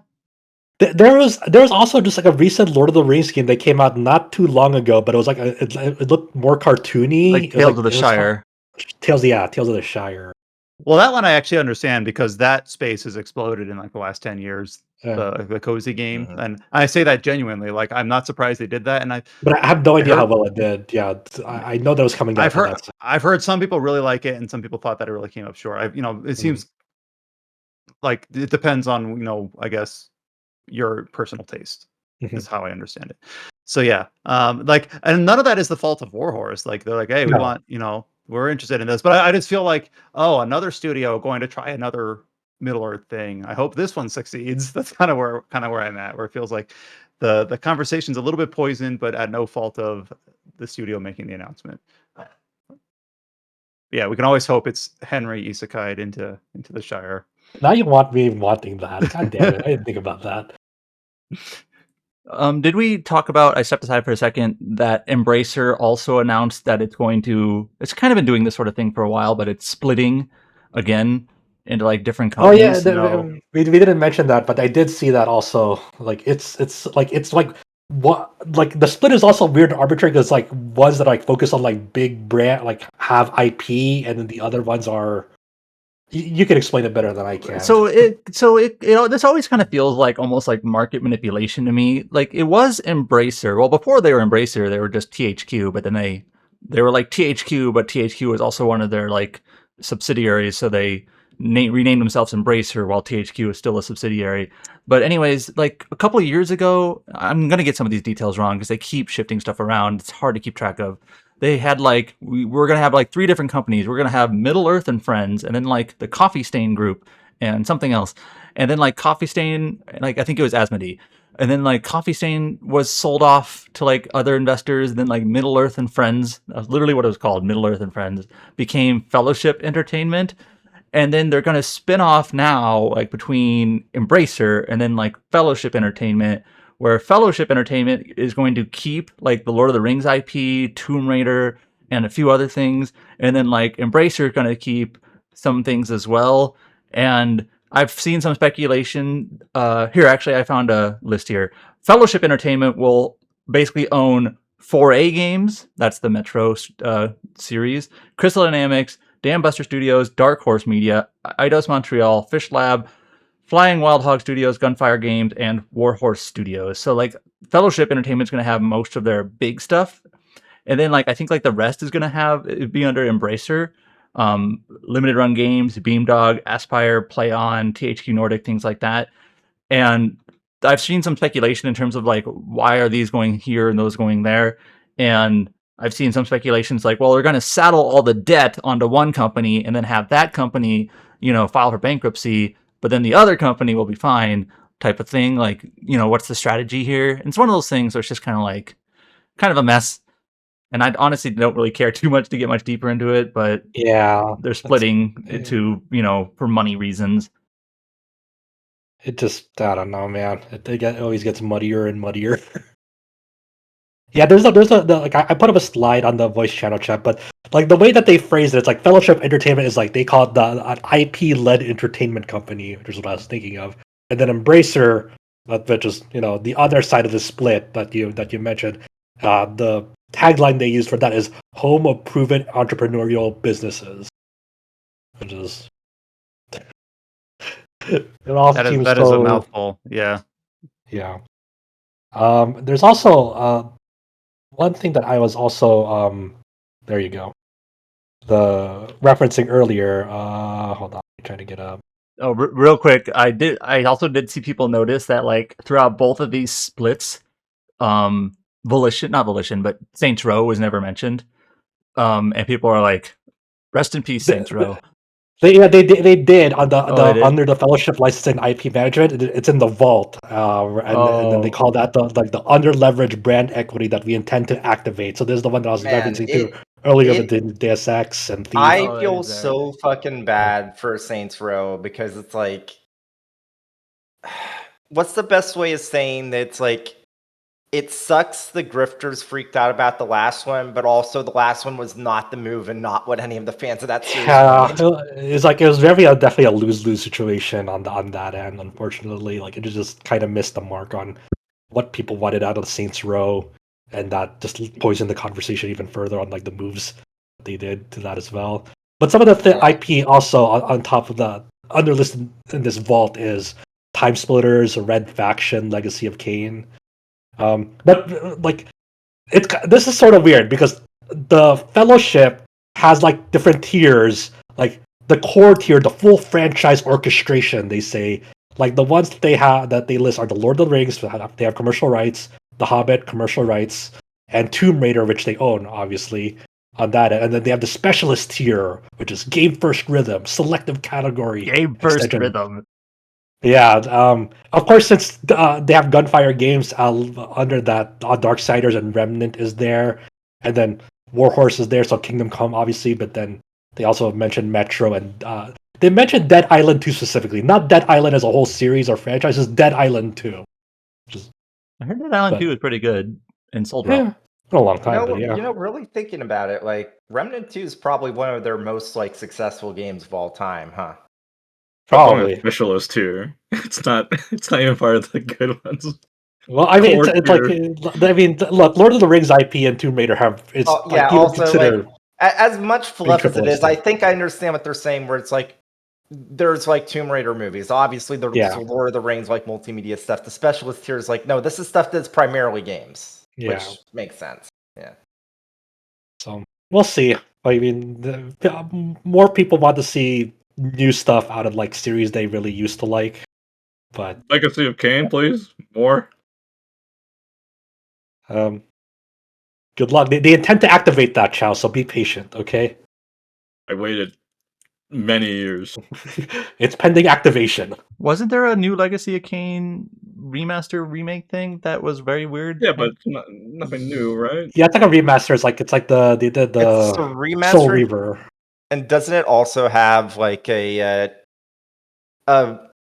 demo of like an uncompleted game or some shit? Yeah, like an unreleased, like it's a like they released the prototype of an unreleased, unfinished sequel. From what I understand from that recent remaster, whatever of the Soul Reaver, was it, or Blood Omen? Unfortunately, I'm not intimately familiar with this franchise, so I get a little bit Yeah, mixed up with the names. there's also a new side scroller that people did not like. I remember now. This Legacy of Kain side scroller. It's like it was a new one that was like, I think it was like maybe a sequel to like a comic series that like released last year, but like people really didn't like that and really didn't like the game itself. So yeah, weird. Who knows? The next topic we have here is one that I can't speak to, but I did see this and a lot of murmurings about it. Um, maybe James can take the lead here because I know you used to cover this for us. Destiny 2 and Bungie, obviously in the news a lot lately about the release in Marathon and how that game's doing. And they've announced that the final live service content update for Destiny 2 will be June 9th. So there's a few other contexts there, but I just want you to kind of take it Yeah, away. the writing has been on the wall, obviously, over the last like several years. Like Bungie has seen a number of waves of layoffs, and there's no easy way to say it. But as much as I have loved Destiny 2 in the past, and as much as I have currently enjoying the hell out of Marathon, like I put 300 hours into Marathon since it launched. You might like it just a little, tiny bit. Yeah, it's going by the player base numbers for both Destiny and Marathon. It's tough because like we know that, like, to be frank, they should have greenlit a Destiny 3 before Final Shape came out. They should not have planned, oh, we're going to try and coast for a bit. That was not the plan. But honestly, one of the major issues that Bungie has had for close to a decade at this point is that they've funneled resources away from Destiny to basically prop up these other projects where everything except for Marathon never got off the ground. And Destiny Were is just concerning the Final Shape? Were there any other planned expansions after the Final Shape? Yes, we had Edge of Fate and Renegades, and there was supposed to be another. Basically, people have been wondering what's been going on because there was supposed to be like more major content soon. It's kept getting pushed back, and now we finally have gotten confirmation. It's like, yeah, they're just this is the last major content update. Destiny 2 is basically not end of service, but like maintenance mode. Which End of games as a service. Yeah. Type. But they even mentioned, and it's worth reiterating.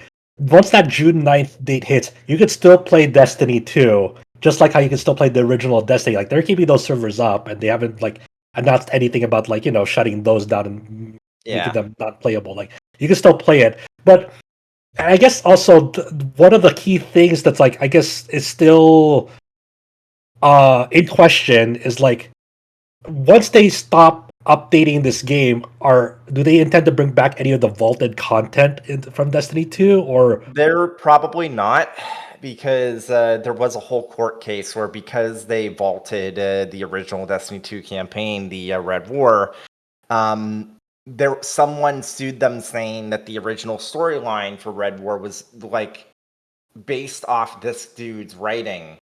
And because Bungie wasn't able to actually showcase they were unable to bring back that content and showcase it for the court. They used YouTube videos as their evidence of what I that remember that. content Yeah, that's was. crazy.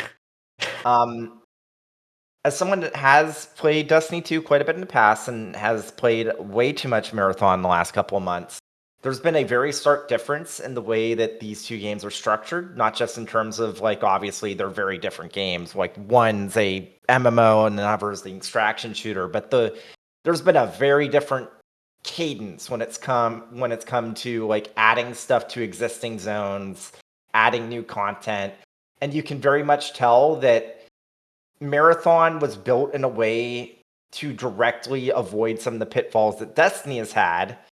And unfortunately, that's not something you can really easily retrofit with an MMO like Destiny. And it's just been suffering for it ever since. Like, the whole reason the Destiny content vault happened is because it was very difficult to change existing zones, but also they did it back in like 2020 or like 2019 because Destiny 2 had gotten way too big in terms of like size of the actual content, like in the install. Back then, it was like over 100 gigabytes. And that was before people were like getting like pissy about like Call of Duty being that big. Yeah. So like something had to give, but they just chose the worst possible situation. Like, because they didn't have the resources because of all these other projects, they just made what they thought was the best choice, and it just ended up like, even now you see so many people, understandably so, that completely wrote off Destiny 2 because of that decision. Yeah, And long-term ramifications. yeah, and even to a certain extent, I feel like Marathon is suffering for it. It's mostly a different team. It's mostly it's a different game entirely.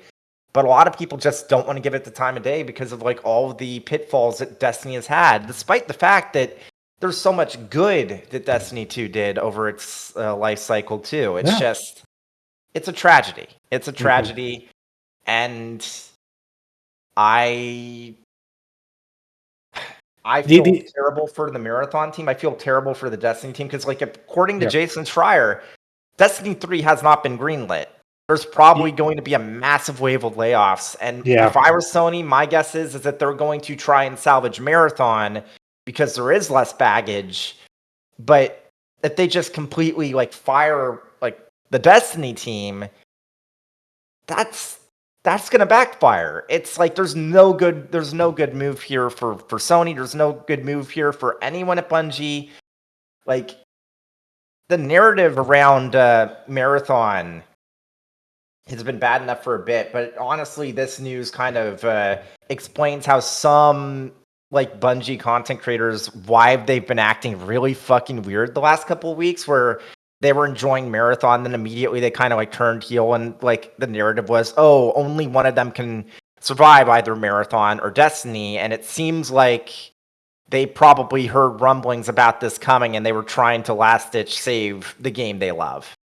Which... Yeah, the other part of the story that I was going to mention, is like Jason Schreier did like already confirm that like there's all mass layoffs happening at Bungie because of this news, and as you mentioned, there no plans for Destiny 3, and they're barely on like the conceptual phase of like pitching new projects.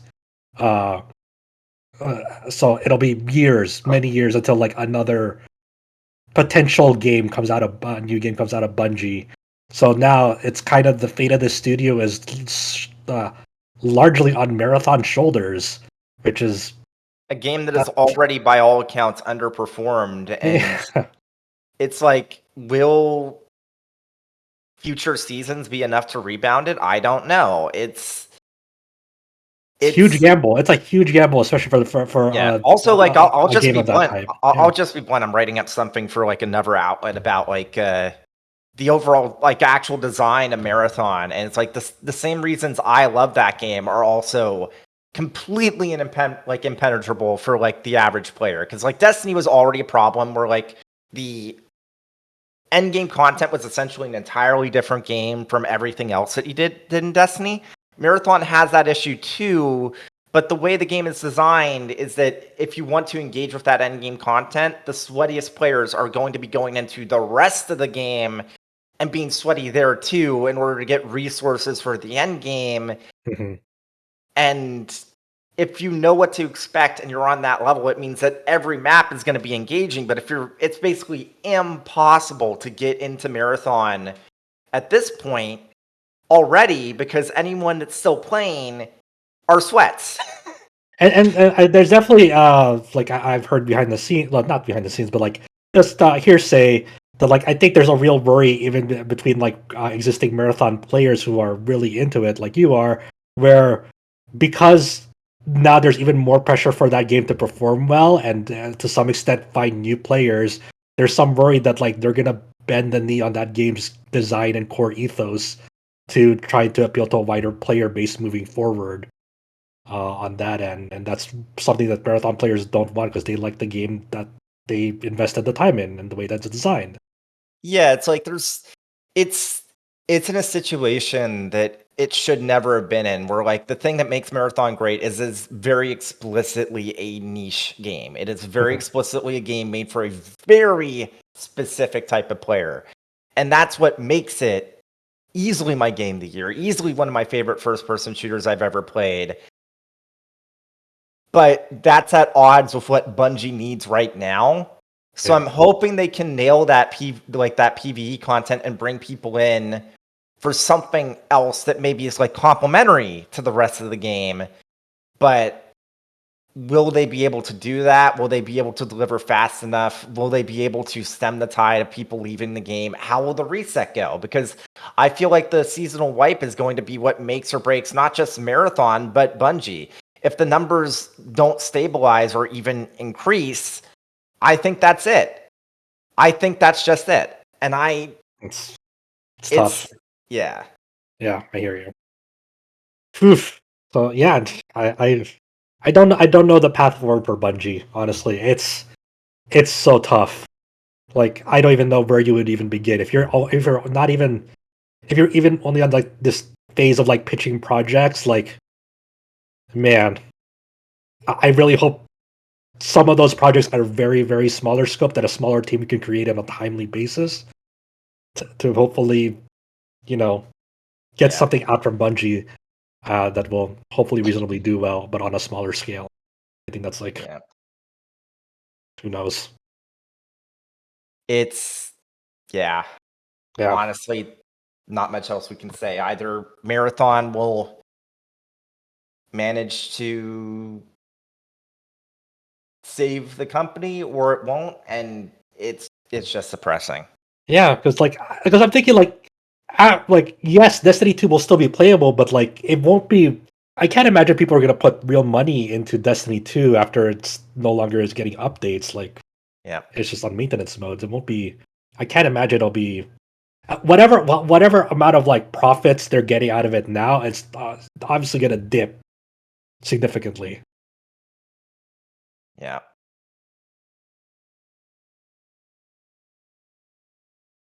And this actually lined up okay because the next couple topics are still sticking in the Sony ecosystem, um, in terms of I guess there's two topics here. I'll start with this one that uh, people have been kind of presuming that this would be true, but now this is something that has been confirmed by Herman Hulst during a recent company town hall, is that Sony has for the last 10 plus years their their big focus has been like the single player narrative game, and a couple of those have made their way over to PC kind of delayed, with their kind of following in the other publishers footsteps about releasing games outside their ecosystem, of launching on PC at a staggered schedule. But Herman Hulse has confirmed that Sony is planning to no longer release their marquee single player games on PC. Yeah, I mean, the Trier reported on this several weeks back, and this is like just confirmation due to like a town hall held by Holst. And I mean, it's makes sense from the standpoint of like if you're trying to sell PlayStations and want to get people in like into the ecosystem of PlayStation, because it was already a weird thing that they started putting their exclusives onto PlayStation or not PC, because if you remember, the whole reason they started doing that under the Jim Ryan era was they wanted PC players to rope in PC players into the PlayStation ecosystem. So they thought, like say with the PC release of the God of War reboot, that like we'll release the first God of War reboot on PC, and then when we announce the next one, we'll try to convince people to buy a PlayStation because they're excited to go play the next one and whatnot. Until they release that one on that sequel Yeah. Ragnarok on PC. But also the same thing with Ghost of Tsushima. They ported that to PC in hopes to get people to the PlayStation ecosystem for Ghost of Yote. And that one is actually like they already confirmed that Ghost of Yote and Saros are not coming to PC. So those are the ones that are like affected immediately. Obviously, Marvel's Wolverine will also be affected. Well, we don't as know well. because one of the things that was like in the Insomniac leak was that contractually, at least at the time of the leak, they were obligated to make a PC version of that event. Oh, okay, yeah. I wonder if that was the cross with contracts, but Yeah. but like stuff like obviously Helldivers will continue to exist on PC. Multiplayer first stuff like Marathon and Marvel Tokon Fighting Souls will still be PC and PlayStation. But it's just like it was kind of like a weird move years ago on the reason why they wanted to make their PlayStation exclusives available on PC. Like it was kind of like almost a misguided direction of like we want PC players to buy in so they get roped to the ecosystem of PlayStation and hopefully go buy PlayStation consoles because they're interested in playing more PlayStation games and whatnot. And Yeah, I have a lot of thoughts about this. Mhm. I think it kind of centers down to three main points. The first point, as you said, the entire idea behind the ports themselves of, oh, we're going to convince PC players to jump ship to PlayStation was never going to work out. So if that was the whole nexus of why they made these PC ports in the first place and they finally realized it was not going to work that way, I guess that makes sense stopping the PC ports. Second, the other reason why they were doing these PC ports is the cost of development of these prestige single-player AAA titles has skyrocketed, and the PlayStation audience is not large enough to consistently make sure that these games make a profit. That's the other reason. Absolutely. And they have not given any indication that they're going to pull back on the scope of these games. They have not had any sort of indication that's the case. So if you're just stopping the PC ports, that is shitty for the developers making these games, because something like Saros, which by all accounts has already underperformed, has no chance to make up the windfall for later PC version now. If I was at Housemarque, I would be fucking pissed. 3. Absolutely, yeah, because the prices of PlayStation all around the world have increased as well, so even less likely for people to pick up PlayStation consoles. And if they're picking up a PlayStation console, they're not doing it to pick up Saros, they're doing it to pick up Grand Theft Auto, at 3. this point. You know how Sony, by their own financials, makes most of their money on PlayStation? PlayStation Plus subscriptions. Nobody that would have been convinced to jump ship, well, buy a PlayStation to play these exclusives on PS5, we're going to pay for a PlayStation Plus subscription. If that was the main thing they were trying to get people to do, just release the games on PC. I understand there's going to be some overlap between people that play on PC and play on console. Most of the people in this very podcast fall under that camp. But I also feel like this podcast is a good example of just because there's overlap doesn't necessarily mean that it's like cannibalization. If I had a nickel for everyone I know that said, oh, I'm glad that Sony's no longer going to be releasing games on PC, and yet they've shown every indication that they have no desire to play games on PC, it's like, what is this actually doing for them? Besides cutting off their nose to spite their face, what is this actually doing for them? I've seen people say, "Oh, well, Microsoft, you see, the Xbox isn't doing well because of no longer exclusivity." Yeah, sure, on PlayStation, but did we forget that the Series X, which launched with no exclusives that weren't also on the last generation NPC, sold faster than the Xbox One out of the gate? Yeah, it collapsed then, but that's because there was like no exclusives for several years, and then Starfield dropped and people didn't like it. I don't know, just this whole thing, it feels like I'm taking crazy pills. Yeah, it really sucks. I would have liked to play Saros on PC. I mean, I already subjected the myself to that fate when the initial report from Schreier came out months ago, but it was like it's being confirmed. It's like Josh, eh, do you still have a PS5? I still have it right here, hooked up. Have you played Saros yet? Not yet. I haven't had time for it. You can. Oh, you did buy it, or you didn't? Buy I didn't buy it yet. I didn't buy it yet.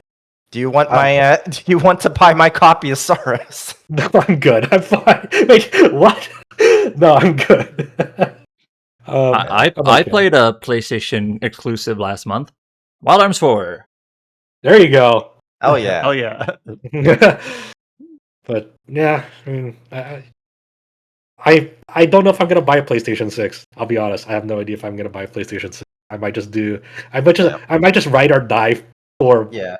for a good chunk of years for the PS5, Switch 2, and PC. Yeah, I will say one last thing, as I do have a friend who I know would know some of this stuff that commented that his understanding that part of the reason why this shift happened is that first off, obvious situation, all that noise about like Xbox being able to play PC games on other storefronts is probably a big part of it, but also Sony internally considers like the Steam machine as a direct competitor, and they don't want to release games that are playable on it. That's weird. Okay, now that's weird. Yeah. Yeah. What was I gonna say? I forgot my train of thought. Oh well. I don't Well, remember. I guess the next topic is just that a state of play is set. And these always happen in June. You know, it's not a surprise, but a state of play is set for June 2nd. It's slated to be over an hour long with several updates. So this is the big Sony summer state of play.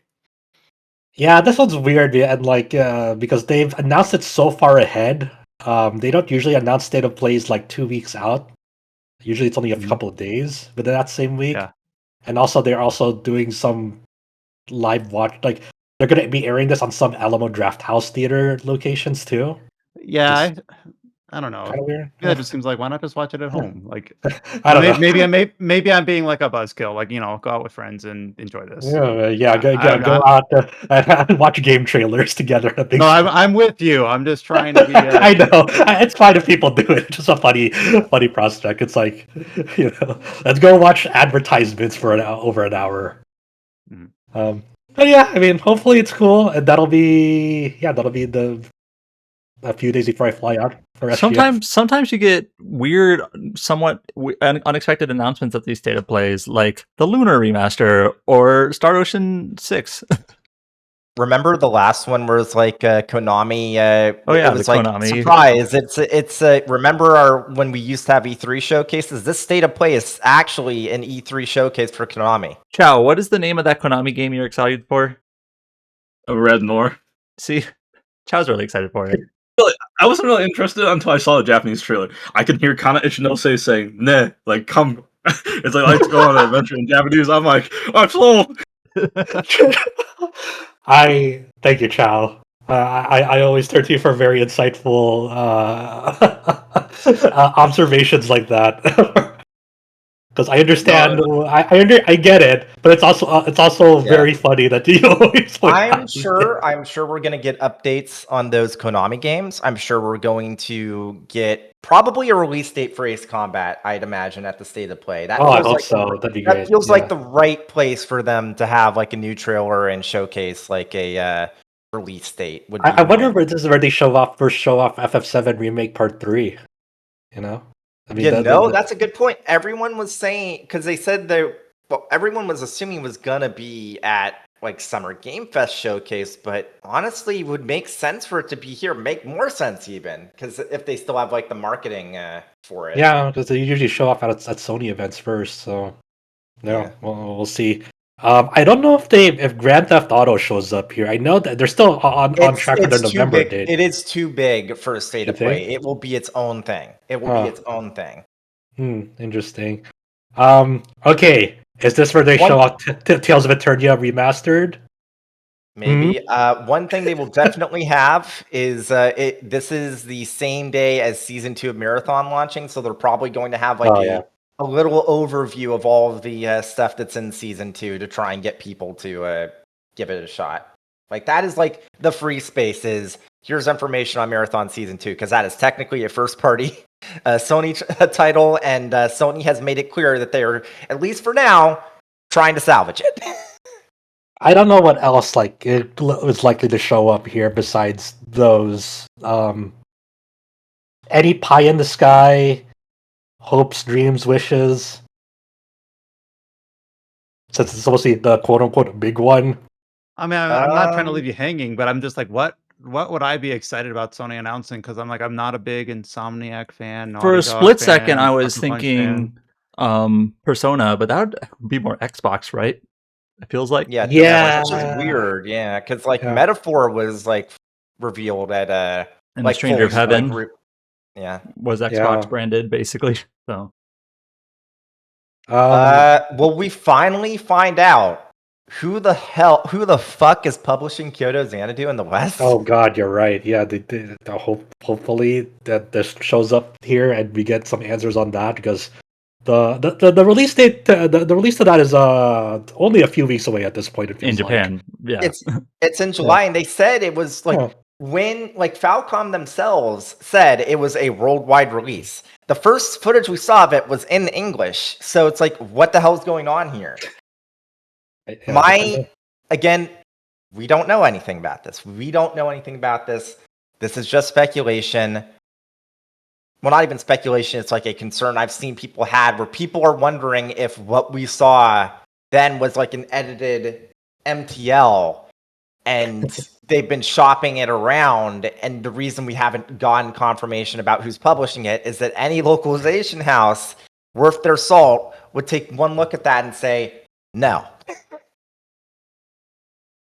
We don't know, but I have seen people worried about that, and considering some of the shit that Falcom's been saying, it's at least inviting the question.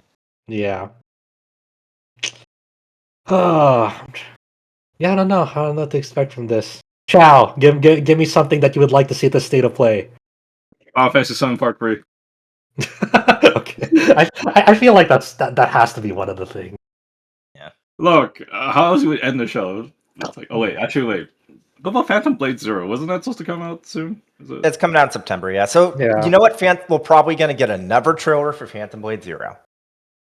I'd imagine there will be another trailer, and there will also probably be, like, a demo announcement of some kind. Because, like, we've played it a bunch of times. Me especially, but everyone, for the last several years, people have been hearing people talk about how good this game is, but haven't been able to play it. So maybe they'll have a demo. Yeah, that'd be great if they had a demo. I'd love a public demo for that to come out and try it out for myself. I wonder if, like, besides the Persona 4 revival thing, I wonder if Atlas has like any other like remasters that they have up their sleeve, like the second Rido 2? Yeah, that would make sense. Yeah. Or a Digital Devil Saga. That'd be great. So I wonder if this is like they'll just show off a second Etrian Odyssey remaster for the 3DS games. That'd be cool. I don't know if it'd be at a Sony event, but that'd be cool. Yeah, that wouldn't be a Sony event. That would be like a probably Nintendo Direct. Nintendo Direct, yeah. And then you'd have yet to date that. We're approaching, I think it was 2017, so we're slowly approaching 10 years since that next stage of Etrian Odyssey teaser Yeah. that came out after Nexus / whatever the Japanese title was. Or wait, I mean the latest Etrian Odyssey, not including the remaster. It was Nexus, and what was it called in Japanese? I don't remember. I know there's Cross. I think it was like Cross. Just Cross. Yeah. Cross. But yeah, it's been almost 10 years since they teased, the next stage, and well, we've gotten a remaster since then, which is, a good remaster. But. One thing that people have noticed, and it might not be related, but the demos for the cloud versions of the Kingdom Hearts series have disappeared from the eShop.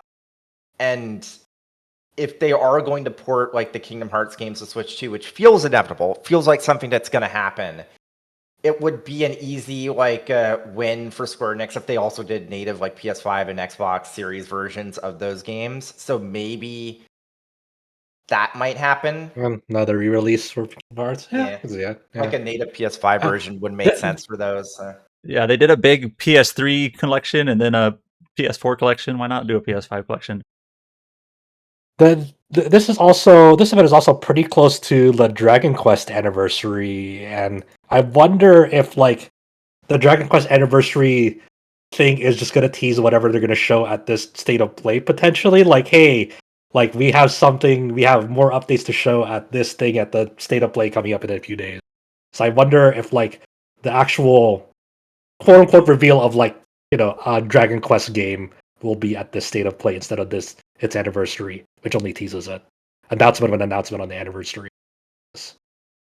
Who knows? Trying to figure out an answer to Josh's question. Like, what could they announce that I would get excited for? I'm like, I don't know, Dark Cloud 3. There's what are the chances of that? There you go. My wishes are two never evers. Okay, the most likely thing that could potentially get announced, probably not likely, but potentially, is like some expansion to Armored Core 6. That'd be fucking awesome. My never evers are always going to be the Tsukihime Red Garden and some Super Robot Wars OG remaster collection or any sort of like that. Those are like they're never going to happen, but hey. I think that Armored Core thing is actually pretty likely, considering the cadence that. Yeah, I was thinking it's been a while. I'd like to see some expansion. Yeah, probably a standalone one. But, yeah, I can. FromSoft usually handles. I wonder if they're gonna do it as if here I go again already thinking about like if they do it, is it gonna be standalone or DLC? Because when they used to do those for Armored Cores, Yeah, DLC Armored wasn't Core, really a thing. Armored Core 4 for Answer, then 5, then Vengeance Day. So yeah, but then you also had like Armored Core 2, then like Armored Core 2 Another Age, Armored Core 2 Last Reborn. Yeah. if they do it, which again, it's like a big if, I think would make sense if you could make it be either or, where it's like maybe it's cheaper if you buy it as DLC if you already own Armored Core, but if you can also buy it separately standalone, that would make sense. Yeah, I feel like, but who knows? But I could totally see them just making it only standalone because it would make sense. So. All right, the last piece of news here before we not the last piece of news, but the last major piece of news here, a little bit tongue in cheek, is that we have an update to something that hasn't been updated in a while. The game tags available on the Steam store. So I don't know. This is an interesting list. I don't know where we want to start with this. Capybaras are in. America is out. Yep. So I don't know if I should just like read down the list or just like let's just poke at some of the more interesting ones. I say go read the new IPs. tags. Go read the new tags. New tags first. Okay, yeah, here are the new tags. Bullet Heaven, which is the opposite of Bullet Hell. We were talking about some game with this context, but I forget exactly what. Which it was was it Vampire Crawlers? It might have been Vampire Crawlers. Yeah, because Mikhail was explaining what Vampire Survivors was in the lead up to that, and said it was a Bullet Heaven, which people created that phrase when Vampire Survivors came out. Desktop Companion, a game that only uses part of your screen and keeps you company while you do other things. So this seems like an evolution of like the idle game, like the cookie clicker, maybe. But there's like I forgot exactly what it was, but there's definitely some apps on Steam that like you have like some sort of like anime waifu on the screen as like you're doing other stuff. Like not quite a cookie clicker. Yeah, so it's like you see like an anime girl like sitting on top of like a window or something. Okay. These next three are kind of like a genre altogether. There's organizing, cleaning, or decorating. So like like the task based or like the hour watch simulator, I guess, for cleaning. Exactly. Yeah. Yep. All right, Wuxia. We talked about that with this with like Wandering Sword and what was the other game? The Souls like that came out recently. Yeah, that one. So, fantasy adventures where you martial arts training, getting stronger. This one I'm not sure I'm familiar with this one. Zanjia, fantasy adventure focused on cultivating supernatural powers. I'm not really that familiar with Chansha as well. Chow, do you know like any particular like recent game or like media that is like a popular Chansha? Not that I heard of. Yeah, I think that's the tag that surprised me the most because I wasn't really familiar with the term, but also I was like, I wonder if there was like a recent one that really like uplifted that genre recently. That was cool. I clicked the link on Steam just to see what it is, and a lot of them I don't recognize, but it does have a sword and fairy game on there. Okay. It also has That makes sense. That makes Yeah. sense then. All right, then go back to the list. Falling blocks, arranging, rotating, and placing blocks from above. Seems Hell very yeah. specific, but okay. That wasn't E- there before? Just not. Espionage. Like, all right, that one I can see. Thanks, no. Samurai, okay. Zoo. Samurai as a genre, okay. Like samurai as a tag is really funny. Like just letting you know right away, there's a samurai in this game. Okay, if you like samurais, you'll like this game. All right, the next four are kind of a genre. Zoo, wolves, yes, specifically wolves. We spoiled this one specifically. Capybaras, the largest and possibly most adorable rodent species. So specifically a tag for capybaras, and then just one for animals. It says cute and funny or large and terrifying. Like it almost seems too broad. Like there is an animal in this game in some fashion. Yeah, cute and Animals. furry. Yeah, I'm kind of surprised animals was not a tag before. Yeah. That seems really. Cult, poker, and then language learning. That one actually just seems like very utilitarian. Yeah. Like this is learning or teaching new languages. Like, oh, all right. I like that. Yeah. Okay, removed tags. 3D vision. I assume that's referring to the specific like old Windows tech that I don't think is followed up on anymore. Ambient, America, blood. You can't have a tag for blood anymore. Crowdfunded. That's interesting. That's no longer a tag. Cult classic. That's no longer a tag. Though there is Yeah, cult, what is a not cult? cult classic. Yeah, I guess that makes sense because cult classic is like it's very One of those vague. terms that doesn't really Yeah. have a definition. Yeah. Yeah. Documentary. Okay. Drama. Dungeons and Dragons, which to me is like sometimes you're interested in which ones are specifically like Dungeons and Dragons themed. Like, but okay. Electronic. I don't know what that means Yeah. in terms of like a video game tag. Like, aren't they all electronic? Experience. Experience is funny. Feat- Like more and more, like game does, or especially bigger ones, like describe their games as experiences. Feature film. Like, I don't know if that's like an older like they used to have listings on Steam that might fit that, but I'm like I don't know. Are some things on Steam just like video files? I just don't know that much. Foreign, which I guess makes sense because what does that mean?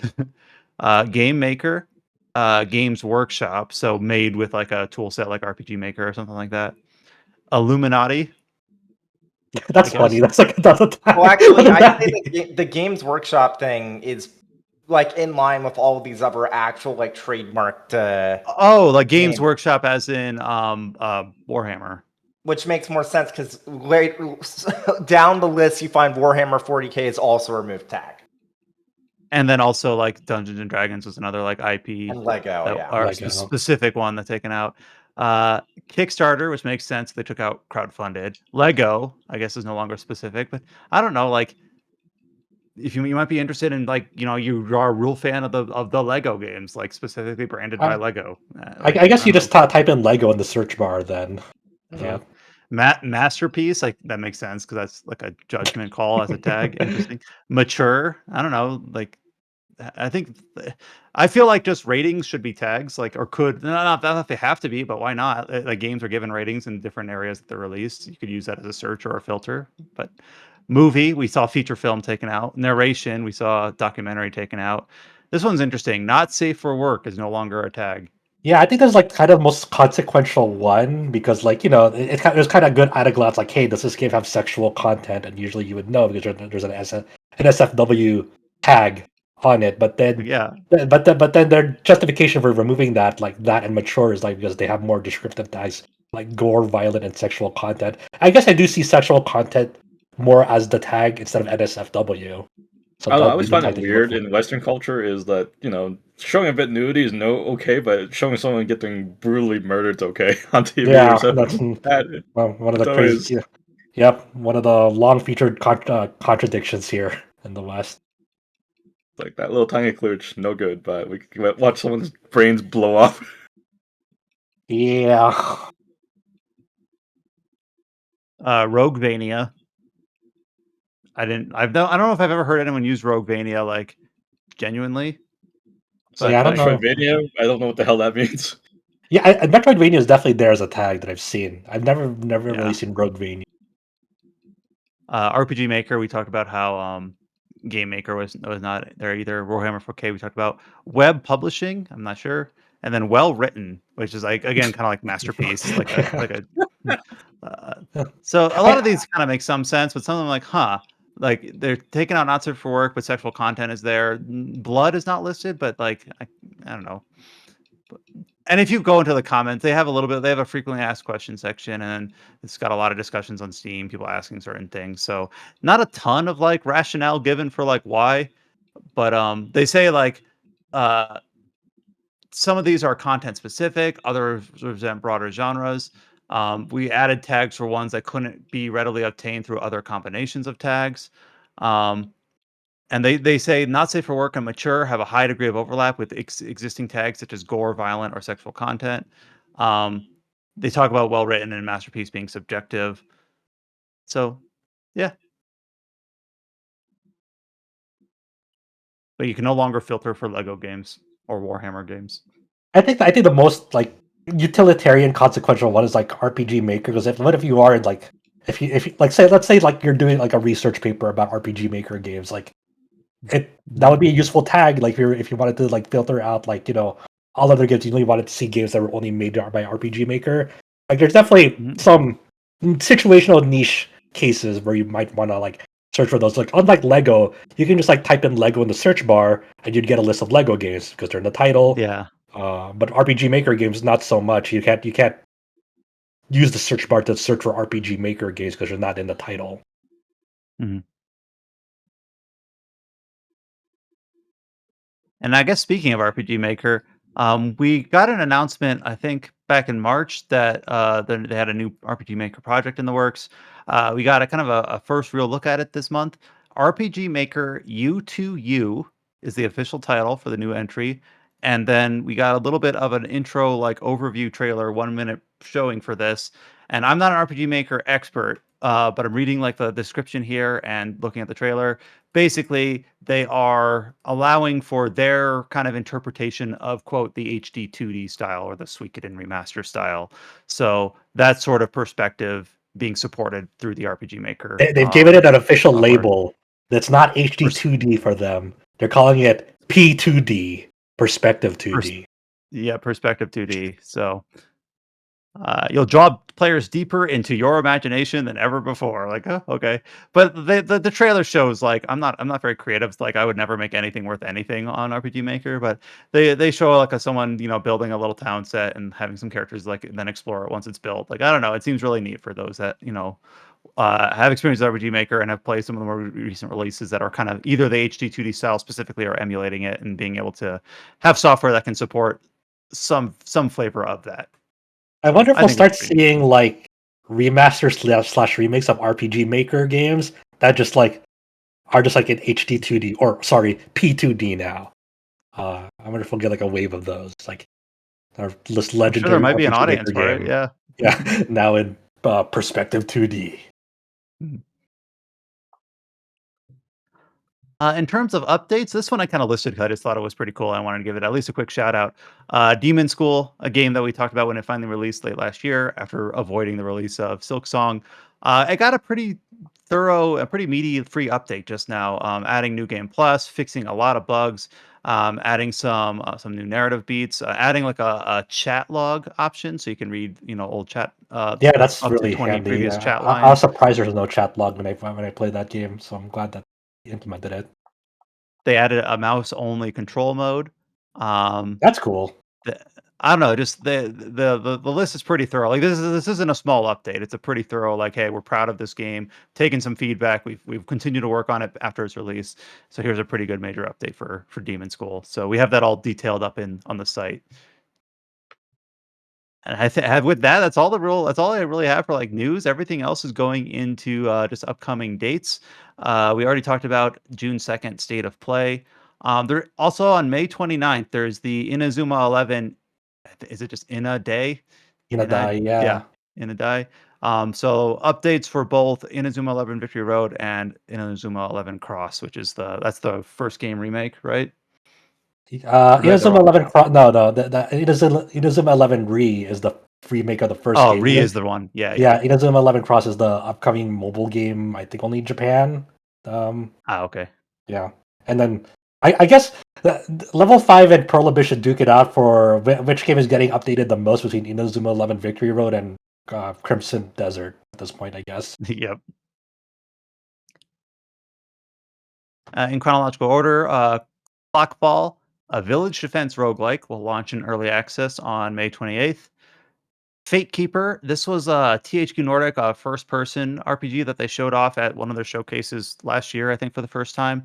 It's coming into early access on June 2nd, which is, that's 2 weeks away. So interesting on that one. Looks kind of like a Tainted Grail, kind of Skyrim-like, but that's me just going by having not played it. So in terms of that, it'll be playable in early access in just a couple weeks. Warhammer 40K Rogue Trader is getting its third DLC on June 11th. It says it's fully integrated into the story and then adds new upgrades and a new companion. As I always say, just another reason to wait before replaying or playing for the first time. Yeah. There's obviously there's like a lot of Warhammer updates this week because they had their event as well. So you had like Mechanicus. They announced 2 one, launching. right? Yeah, Mechanicus 2. Yeah, and I was like, I don't know if they announced it like the first time they announced it, but they released it that day too. They also brought up like the demo for like that Warhammer Survivors. Oh yeah, not announced, released. My bad. Yeah, Vampire Survivors, but with Warhammer over it. Basically, they brought the demo for that out. Yeah. So well, there was also I did not look into this. I am not very Mhm. Warhammer savvy, but .emu announced Warhammer Age of Sigmar Deathmaster. Right. Yeah. Which is a standalone action platformer. Yeah. Yeah. Yeah. That's cool. That's a pretty neat project. Outward 2 from Nine Dot Studio is also launching in early access in July. So a lot of early access titles in the midsummer here. I guess early summer, because summer is technically late June through September. We talked about this one. I don't know about early, but a Furyu game from the Vita era, Exstetra. It was originally released in 2013, but only in Japan for the Vita. I guess Vita and 3DS, my bad. We knew that we got an announcement that it was going to come to Steam with English support. We got a remaster launch date for that. It is going to be July 30th. I remember playing this game on the 3DS a very, very long time ago. I think it's just being turned off because it was very silly from what I remember.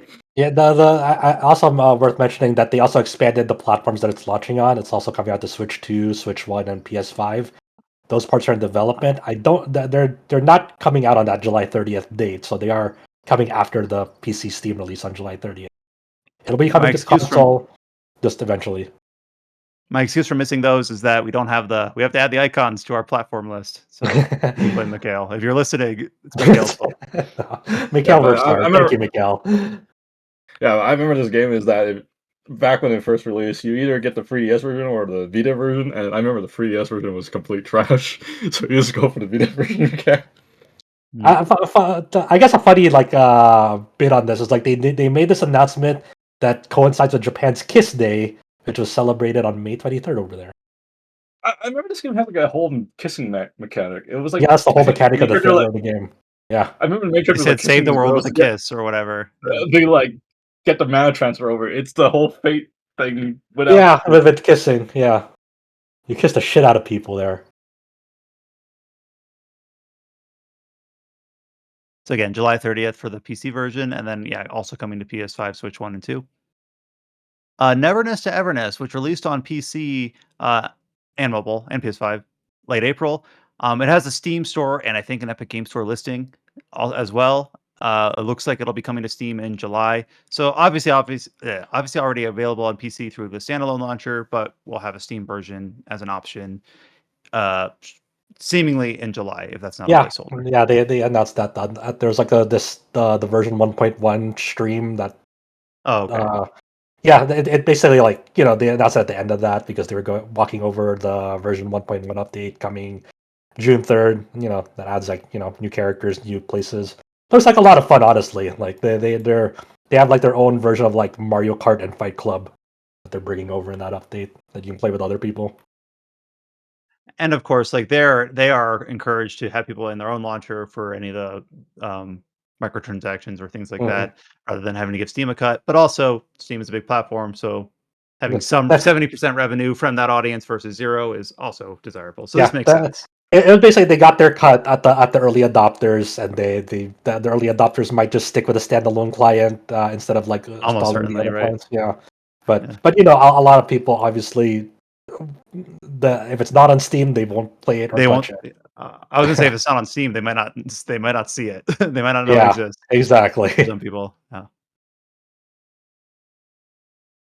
This one's kind of interesting. Wandering Sword, a game that we talked about very favorably back when it first released, was supposed to come to PS5 within like a week, like this upcoming week, but it got delayed like 5 days before it was supposed to launch, and is going to be releasing now on January 21st of next year of 2027. Uh, for both PS5, Series, Switch, and Switch 2. So just kind of an interesting delay, but then platform announcement for Wandering Sword for console versions. Yeah, so when I heard it was delayed, usually we've seen like last minute delays before. It happens. But usually they're like, we need more time next month or whatever. And it's like next year, 7 months from now. And they're taking the opportunity to, because it was just for PS5 and now they're adding the other platforms too. But I feel like this wasn't like this plan must have kind of manifested like they could have released a PS5 version and then done the other versions later. Like we've seen that also, but they just decided they're not ready yet. We want to do new platforms. Let's just wait one more year or whatever, I guess. Yeah, I think really they wonder probably what just happened behind the overlaid. scenes. I think they probably just delay it so they could release all the ports all at once instead of just having a stagnated release. But that clearly wasn't the plan initially with the initial PS5 announcement. Yeah, that's definitely not a thing you decide last minute, so close to the launch of the PS5 version. So I don't know. But it's a There's pretty definitely big delay, though. I was kind of want to play it again with the Japanese voices. I want to see what they sound like, but I think they're coming to PC. Is it already? Is it? Yeah, I Or is heard it there was not? going to be a voice update for Steam, but I don't know. Because the original game did you'd not have have to voices, so correct. the page doesn't say voices. I know I saw that they were going to be adding voices, but I don't know when. I also don't know Not what sure. language, to be honest. If it's just Japanese, Chinese, I don't know. And that's the last headline I had. So managed to get still a pretty full podcast out of that. So that's pretty cool. I think we're all here next week because no one will have left for Summer Game Fest by then. But then the week after is the weekend of Summer Game Fest. So who's all going to that, Adam? Can I ask? Who's all going to Summer Game Fest? For us? Yeah, from our Everyone side. here besides you and Chow. I was gonna say, is it just Yeah. gonna be like me, Chow, and It's just Nick me holding and down the fort? Brian podcast. Yeah. Yeah, even Hayes. Even Hayes. Even Scott. Alright. And Scott, All yeah. right. Get So, yeah, get Cullen and get Mikhail, and then there you go. We'll have the junior varsity squad here holding down the fort. I love that you. That's funny. So cool. But Mhm. let's see. Releasing this week that we might talk about next week is it Mina the Mina the Hollower? Hollower? I guess that'd be right before we record next week. Will be Mina the Hollower. Utsuada Rumono. Oh yeah. Oh yeah, that's May 27th. Yep. Adam, you got to update your date. It still says Wandering Sword, May 26th Oh, on your list. sorry. I'm just being so. And then the week after, Rebirth on Switch 2. And Gothic 1 Remake, early June. That one's one I'm interested in, after just playing that game originally. So maybe on the Junior Varsity cast, I'll talk about my time with Gothic 1 Remake. If I, You guys are probably depending on talking if I about have a chance to play it. SGA. You guys will be talking about the Sony shit, State of Plate, and SGF. You guys will have like tons of We'll headlines. have plenty to talk. Yep. Call into your hotel room and you can be on your phone. There we go. Yeah. I did see a small bit of news with the Gothic remake. That's just kind of one of those unfortunate realities of the world now. Is the physical version, if you buy it on PlayStation 5 or Xbox, it needs a day one update or else you cannot play it. Of course. Yeah, it was like a 5 gig day Yeah. one update, I believe. Yeah. And I know I totally get it. Like a lot of people are like, that sucks. But that's just the state of games these And, days. you know, I forget, I think it was Kotaku that put it, but it's just like, you know, it's hard to predict the future, but 20 years from now, is that patch server still going to be available? Like, Right. what if you want to install this game? Will you be able to play it? It's always the big Yeah. fear. Like I get it from both ends because like that's kind of like the production pipeline these days where they're trying to meet deadlines is like it's always hard to account for like, hey, we finished a gold master on this, so we've gotten gold. Oh, But good. then Oh, some good. but- I was curious. Oh. So I checked. Even if Steam goes down, Gothic 1 Remake will still be available because it's available day one on GOG. Yep. Thank There you, you God. go. Yeah. Yep. Yeah, but like in terms of production pipeline, like the gold master will get finished, but then like you see like a bug, like you know, at like days before it launches officially. So of course you need to like patch it as well. So it's just hard to account for like you know unexpected, unforeseen consequences. Like those bugs happen, you know, like all the time. At the before like patching games online was a regular thing. Like Atelier Iris 2 on PS2 was like like unbeatable. Like at the I think the NA version, the NTSC version was that Iris 2 or like it's one of those games. Well, I had mentioned a couple weeks ago that the Tales of Eternia on PSP, Yeah. like the first print round of those like UMD cartridges, you cannot. It's not a beatable game. You cannot beat it. Right. Yeah. Remember the Skyward Sword? This is like at the very beginning of like the digital era. Oh. This like Skyward Sword had like a game breaking glitch that you could avoid, but like Nintendo in the Wii era was like, all right, we have to create like a new Wii channel, which is basically the unfuck your Skyward Sword broken save channel. I totally forgot about that. Yes. Yeah. Funny how that was a problem with the PSP because PSP games could have patches. They supported patching PSP games. Mhm. Just I guess it wasn't supported back then. Yeah, they probably didn't have the production pipeline to even like do that. Like these didn't they couldn't Because like I remember Little Big Planet PSP got patches because there was DLC and whatnot, and to use the DLC you had to update the game. So yeah, it took quite a while for third-party developers to start doing that practice of patching games or getting them on board. It wasn't until like middle 360 era, I believe, where it started happening more and more. This is not quite the same thing, but like Final Fantasy 13 does not have a digital PlayStation version because it came out too early in the PlayStation 3's life, where it's just the disc. Yeah. I remember, and part of the reason why I'm not going to get GTA 6, and this is, I understand this is petty. I game shared GTA 5 with a buddy of mine in high school. We split the cost of the digital version, and that game was very explicitly not designed for digital, but they released it anyways on digital because it loaded specifically from the installed data on the hard drive and the disk at the same time to make the open world load fast enough.